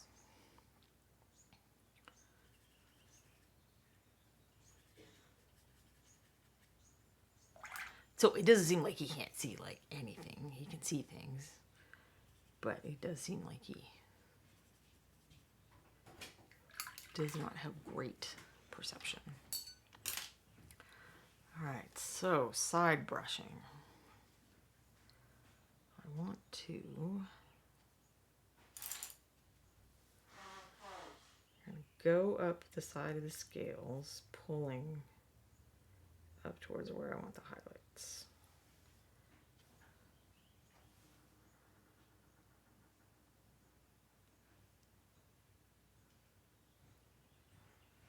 kind of the theory. It is tough in these purple parts. A little more with the teal. Am I in focus?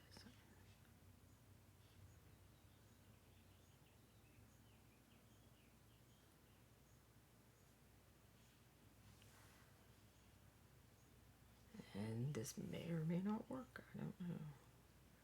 I think it won't work to you know, now I have to stop wet over wet. And I have to kind of just find a different spot. I think it's just going to work better, for me at least. Sometimes doing things the hard way works the best. If I just kind of individually paint them, I think it'll work better for me.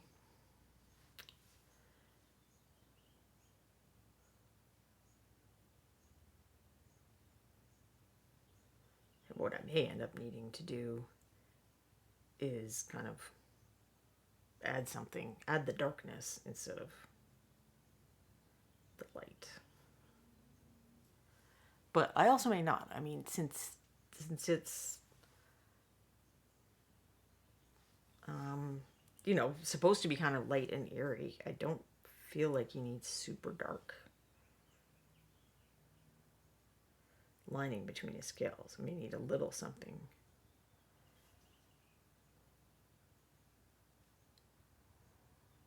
So the reason I was moving it around is to orient things such that I can be focusing on the upper part of the scales, like pulling the paint towards the upper part, so that's where I'm going to get the highest deposits. Like where your brush comes away from the miniature is where you're going to leave like the most paint.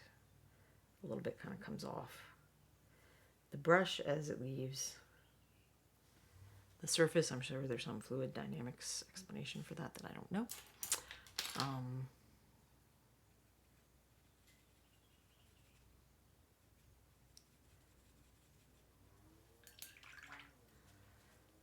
So when possible, I want to be pulling the brush towards whatever I'm trying to do. So if I was trying to do shadows, I'd be trying to pull down. But since I kind of want to have light, like it's hitting the upper edge of the scales, and I paint better and, you know, pulling towards myself as a rule, I want to do it that way. I think I will probably need to put a little something between the scales, which sounds like a tremendous pain in the butt. But there it is.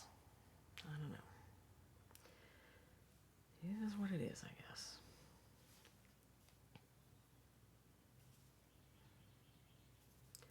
I need to thin that down, I think. But not thinning it down will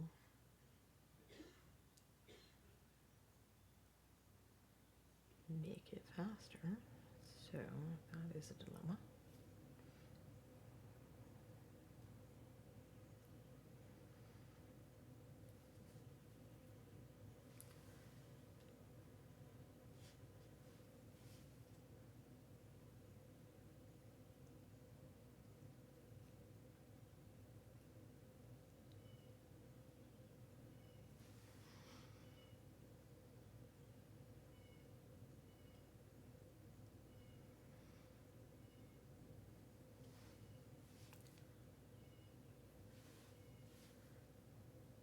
I'm not going to get too crazy with the scales in the shadow area because we do not see as much detail in shadowed places. So the scales don't need to be, you know, really detailed out.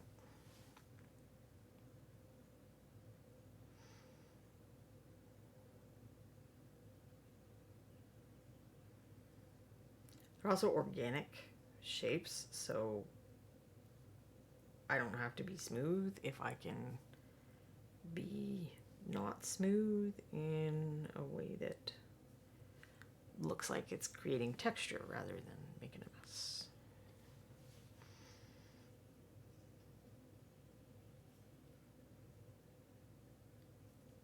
I mean, and that definitely can be more difficult than it sounds. Don't get me wrong.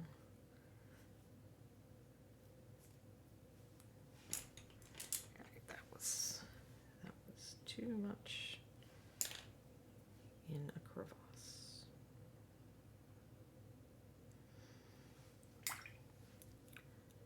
So you can kind of compare the two sections of the back. But let's figure out this lining deal.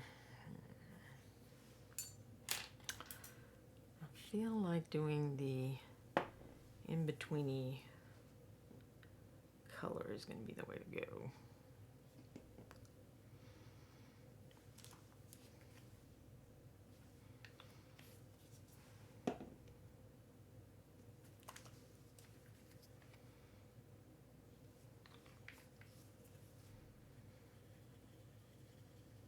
But desaturated, so that is too saturated by far.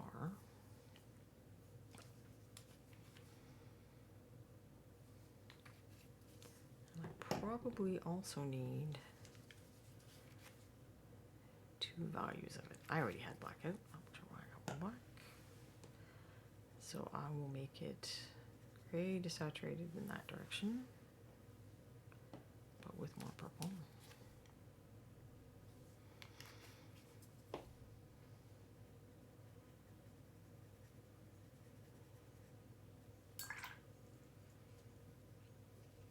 Okay, no, that was black desaturated, I think is what I meant.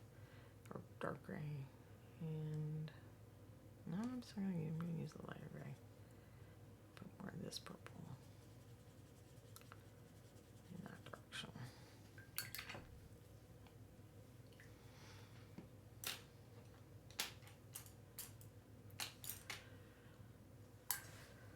And then this is why I buy brushes with nice points. Zachariah, one can think of transdimensional travelers as ghosts, but it's all super technical mumbo jumbo. Well, that makes sense. Valander, if a bug manages to get in the house, 2 of my cats will basically corner and surround it, and the third will come and get me to kill it for them. Injured kitties lose that close-up vision after a while. I have to show my 19-year-old where the water level is in the bowl. I have a ceramic tile in the bowl, so she can just lick it regardless of the water level, versus her hoping it's at the rim. Well, I mean, at least she's not making you turn on a tap, which I have certainly experienced a cat that wanted to make drinking water like a full body experience.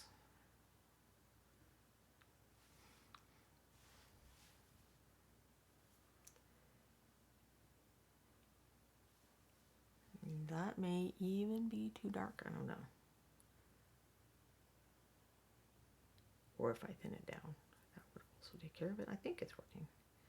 That's the lighter version.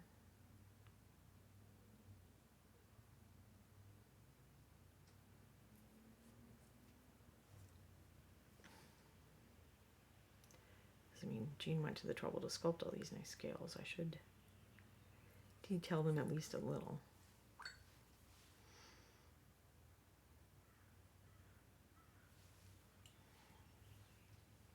But maybe I add just a tiny wafer thin mint of water to that.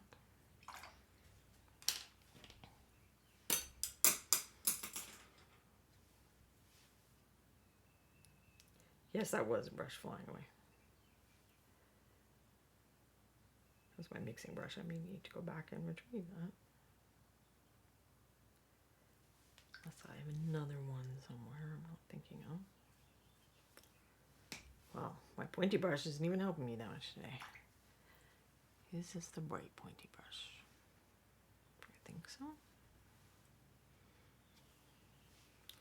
I think I'm just having a clumsy day. As witnessed by the brushes flying around.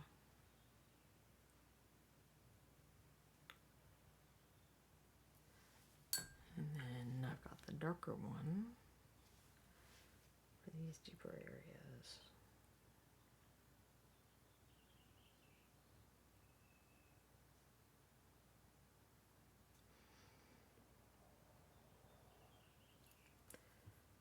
It may not even be dark enough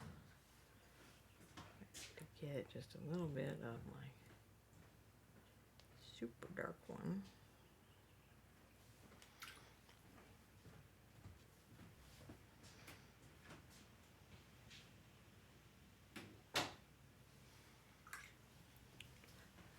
So I think that it did need a little bit of the the detailing to kind of pull out the texture a little, add some interest. I mean, that's a big space. We need to have stuff going on. Keep people's eyes moving around.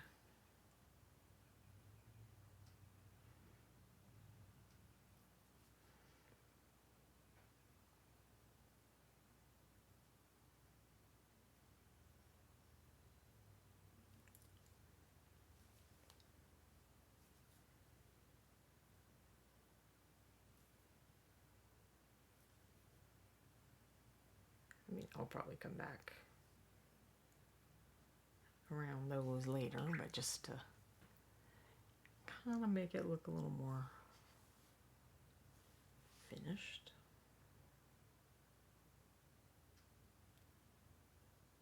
Polished, however we want to put that.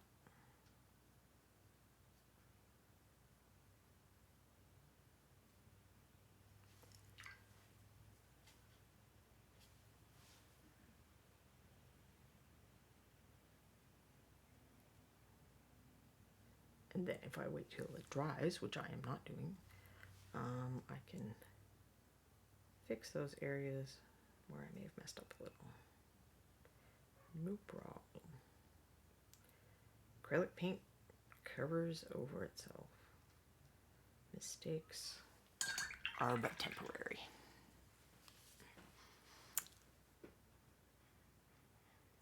All cats are farsighted compared to humans. It just gets worse as they get older. Says Valander. Zachariah, I am. Sometimes, though, she wants me to hold my hand at the water level so she can lap water up from it. Somewhere I read that they had empirical data about indoor versus outdoor, but it could have been copy pasta. Our cat, and apparently this is a thing, like the vet was like, yeah, that our old cat that passed away a couple years ago. He would not eat unless you came in the room with him. Like, he would come in when he was hungry. He would come and get you so that you would stand there in the room with him while he ate. Like, the food was there. He wasn't asking you to put more food out. He just didn't like to eat alone. He liked a little company while he was eating. It was like, okay, you're a weirdo. And he'd always kind of been that way. It just got more and more entrenched as he got older.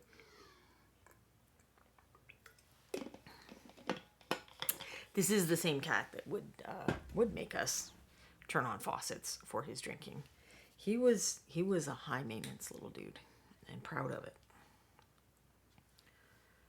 His goal in life was to make us work as hard as possible, and he achieved his goals.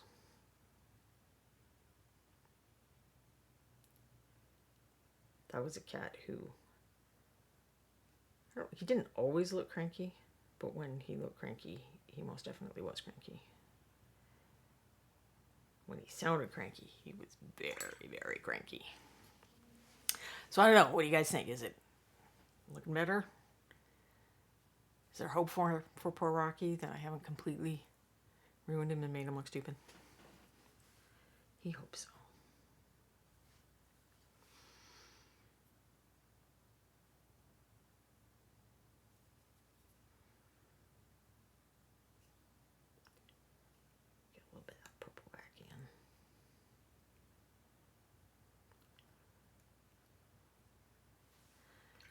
Color fades can be kind of tricky. Especially since for some reason I've chosen to do the split on a scale instead of just past it. Like I said, I am the master of making things more difficult for myself. It's kind of my whole jam. I think. Probably not just in miniature painting either.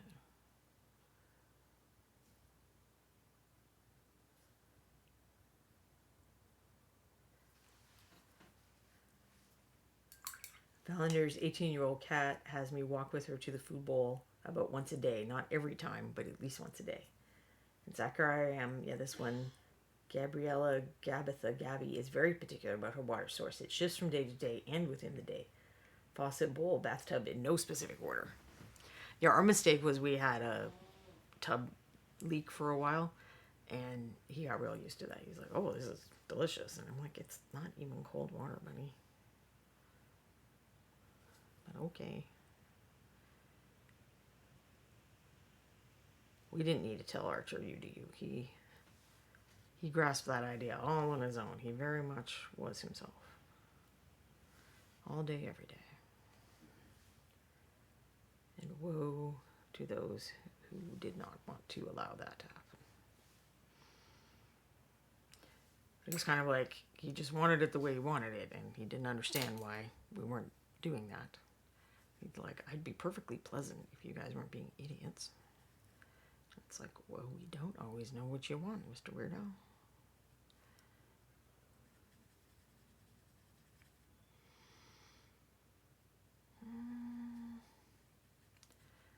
I feel like I probably am going to need a slightly lighter color for some of the lightest spots. So oh, seriously. Oh, brushes am I gonna lose? So that's what I was mixing there. Hey, David, we're talking about weird cat drinking and eating habits and the torture of painting pastels. Come on, focus, little buddy.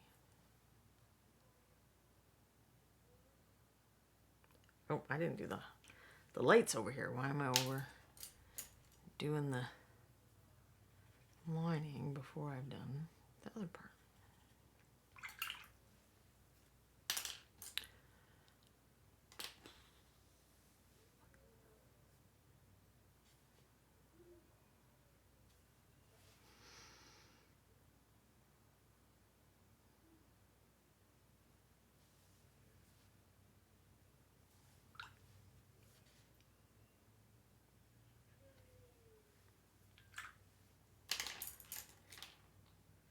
I don't know if you can hear my neighbors. They sound a little...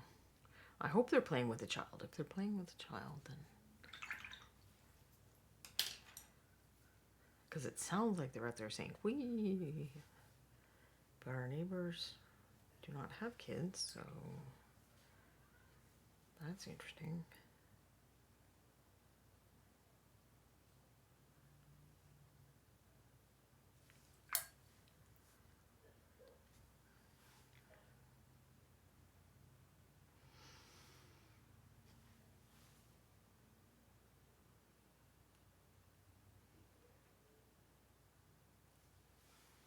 Well, at least those neighbors don't have kids.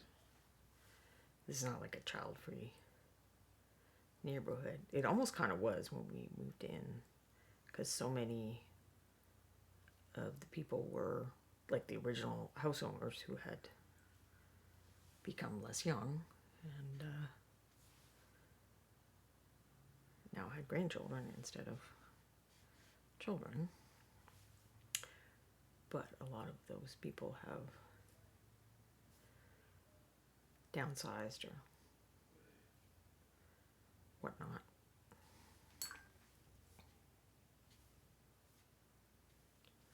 And families with kids have come in. But not that I should be able to hear distance.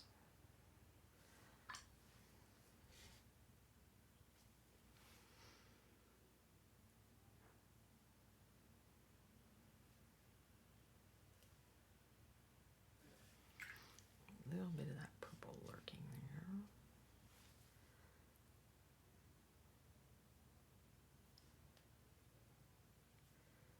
I don't think I took a picture of him after last week, and now I am sad and thinking that I should have done that so that we'd have more comparison shots. But alas, if anyone wants to compare, they will need to watch the videos, which are available on the ones that are no longer available on Twitch, that is, on YouTube, and I will bet that Quindy is going to link to Reaper's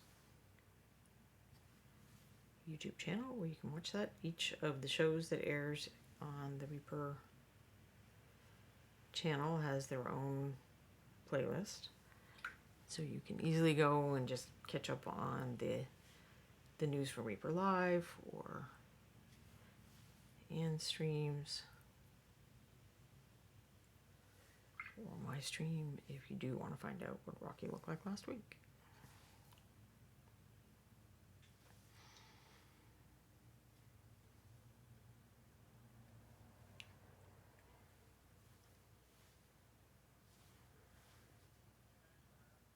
So I was testing the lightest color highlights because they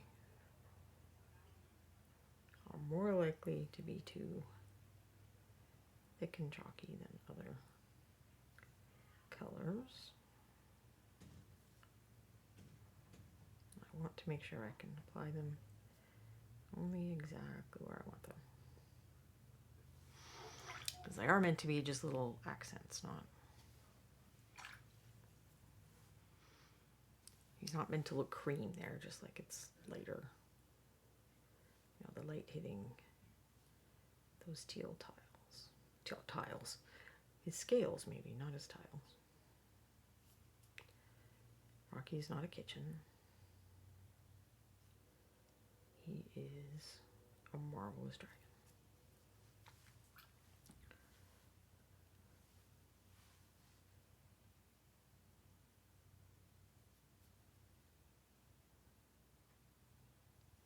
You know what I'm wondering if it'll work is, instead of my finger, maybe I can get this sponge in more places when I screw up. Since there's a relief, I would theoretically just be wiping the tops of the scales and hopefully leaving the crevice color in the crevices.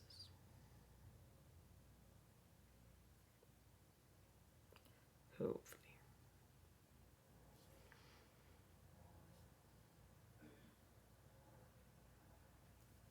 Like right there. Let's see if I can make it work. I think it worked.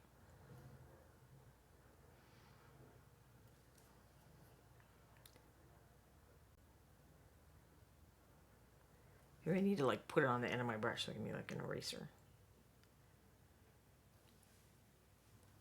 On a pencil. I have easy access to my Correcto sponge.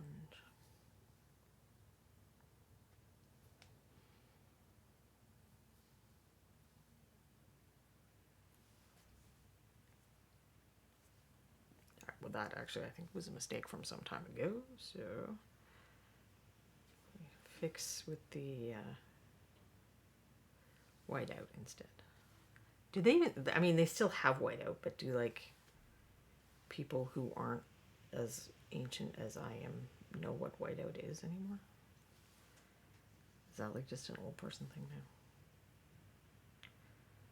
Because, you know, you wrote it on the computer, so you just fix it and print it again.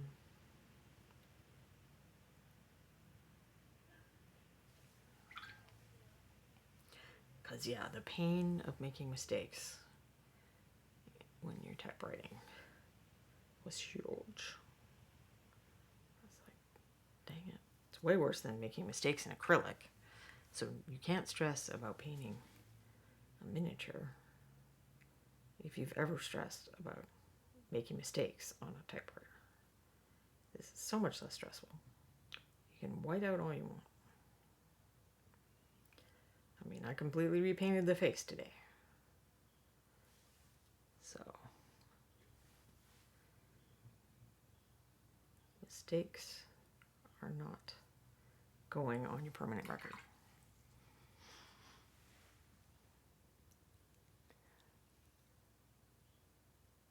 Whiteout is why the guy from the Monkees never had to work a day in his life. His mother invented it.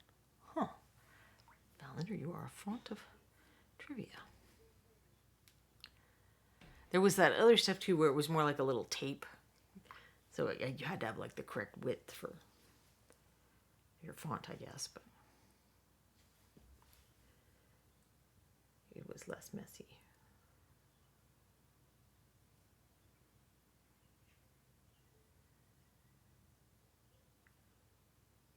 I don't know that I ever had the little tape though. I think I just had whiteout. Because whiteout you could also, I mean, you know, you could use it for like your notes in class. you really wanted to. You're doing a diagram or something.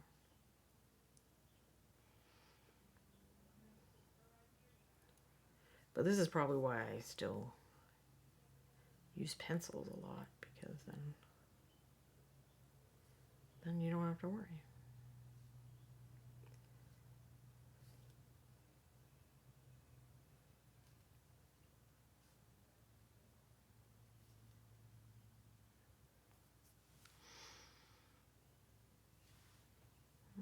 No, I think that's too dark.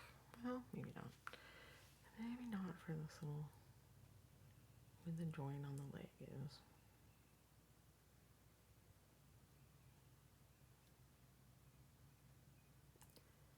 I'm very much happier with that lining color compared to the too much purple that was there before. That, alas, I did not take pictures of. I have not decided what to do with his feet yet. Like, do it go kind of greenish like his face? Go purple? I don't think it should be pink. I think I'm inclined to the purple, but if anyone has an opinion, feel free to let me know and I'll see what I can do. Possibly not today, because where are we today? No, I don't think I should be starting the feet today.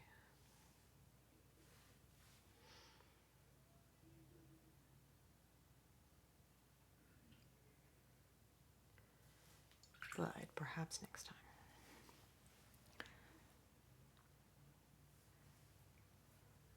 Because he does look weird now. He's got just these little white feet. And other things are becoming colorful. My paint has definitely about had it for the day.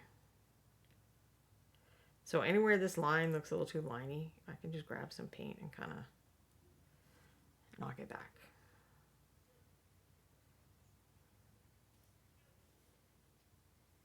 Or where I goofed up.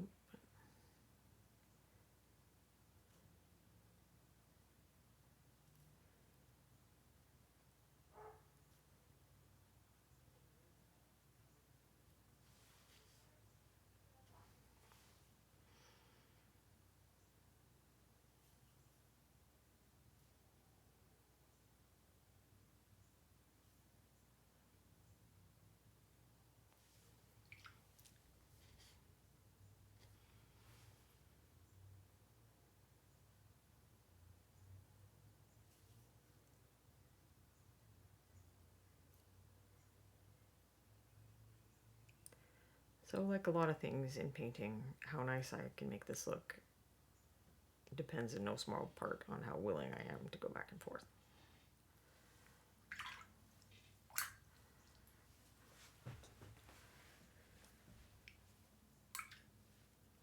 Just checking to see if anyone has said anything I need to comment on.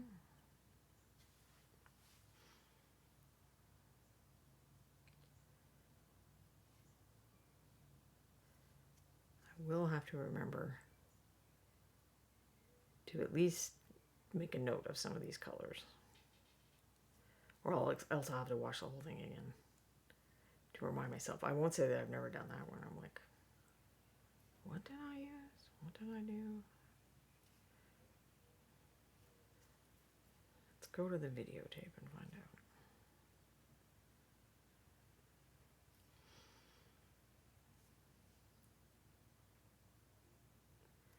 This is another reason I didn't use lining. First of all, I know, or like a wash, I know from having painted him the first time that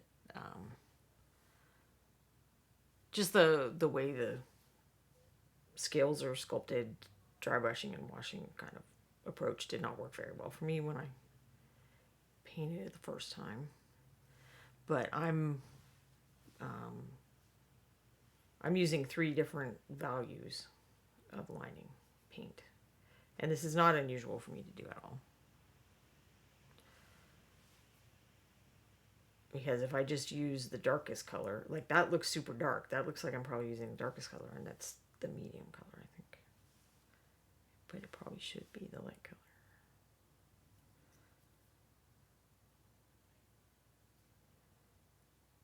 So that's sometime, like I get a lot of resistance to the recommendation to add lining to things when I'm at something like ReaperCon, where people are asking us for feedback.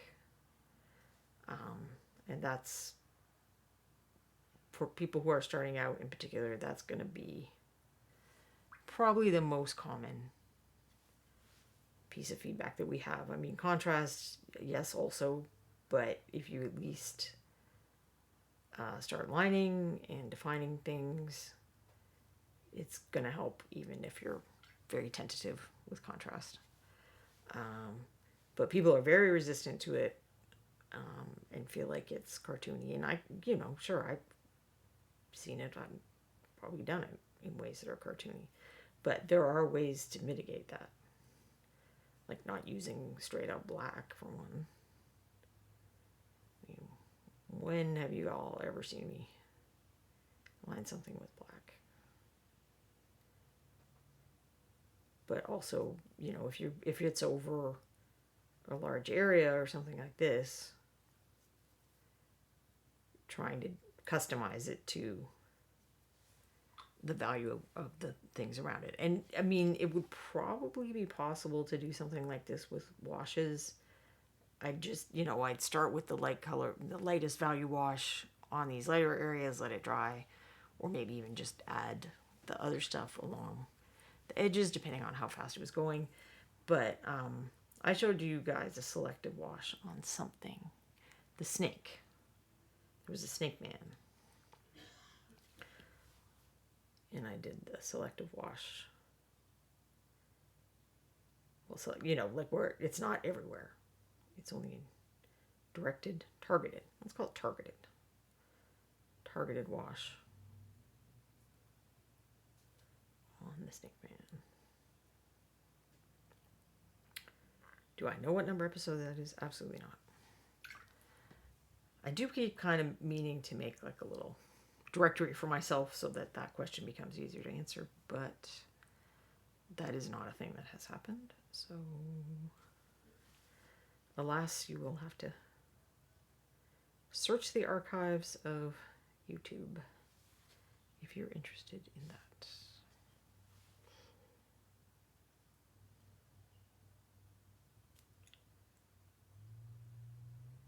But it's like a rusty orangey red snake pan with a shield and a sword.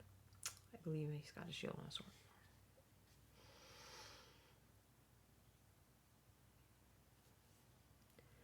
And then if you go to my website, I think there's a comparison of the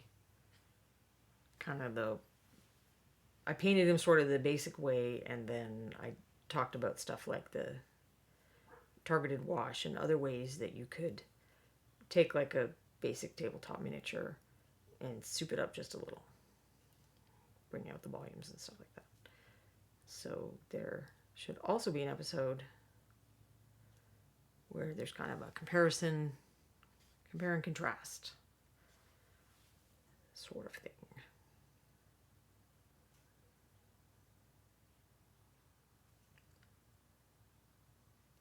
And it is just about time for me to start. It's been too long since I did a let's take this miniature and make it suck less type of episode. I've certainly been storing up things that suck. I haven't been doing all my problem solving on screen. Some of it I've been saving to do on an episode like that. Well, there we at least kind of got, what one side looks like. I think the fades work. I don't know, I did mess up this side somehow, but we'll see. We'll see after I do all the lining and whatnot, what that looks like. I also still haven't decided what to do with the wings. I am thinking about, so where the face was kind of the teal shading over to green, if I go the other way, I thought I had one, but if I find like blue instead of, because this probably is the bluest teal, But if I start going over to more of a true blue, if that would be kind of cool.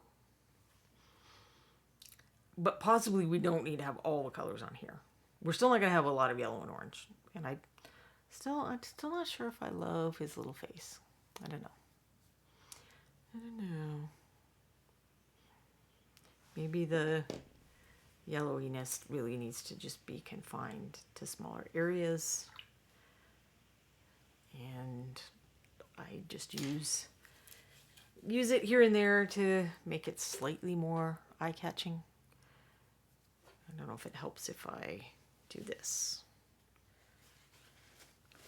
and cover up, because that pink is too saturated still. So the pink, that will end up looking more like his tummy, and because green and red, aka pink, are color complements, it's probably making the green. See, I feel like that looks better now.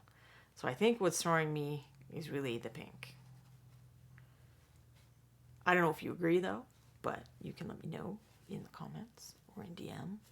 So I was saying that I want to start doing like a little series on how would you do a contest entry. And I'm not necessarily going to do a contest entry on the show, because good God, you watch me paint slowly enough as it is, right? You don't need to watch me painting slower. Talk about paint dry. So it's more going to be like tips and talking about stuff. And then I'll also be doing some of the episodes where I take stuff that I've painted on the show, because I've done a couple now. There was the Halloween one where I did like, the version for Ron, and then I did a quick version on the show. And so I can take that and see how would I soup up the quick version, and or the henchwoman from a few months ago. So I can do one of those, and that's kind of like a more intermediate level. How do you improve? And I also have some like old speed paint things that I painted that are definitely super craptacular that we could look at. So say goodbye to Rocky for today. Let me know if you have any comments. You think he's going okay? You think that's just that pink that's horrible? Or if you think he's still too green in the face. And I will come back over here to an actual camera and attempt to see chat. Hey, Ultra Squid. I think you've come just as I'm ending up the show, but our moderator Quindy is really great. I saw it do the thing again. Really great at finding us something fun to raid. So I'm gonna say goodbye, and we'll do that. And I will, Quindy, I will try to get my husband to look at whatever is making that monitor flicker. I'm still green, and I've got good FPS and everything, so no drop frames. I don't know why it's doing that. It's something with the camera. I don't think it's the connection. But anyway, I'll see you guys next week. I'm hoping to have what I was trying to get finished to start talking about what do you think about for contest entry? When do you start? How do you start? What do you need to know? And I'll paint something too, I'm sure. So I will see you next week. I'll wait until I see that Quindy has a raid up. Here we go. We're going to go visit Art of Mike Disney. So please say hi, spread the Reaper love. Thanks for joining me. I hope you'll come back next week or watch one of the other great Reaper shows. There's a little schedule somewhere, and I'll see you then. Bye.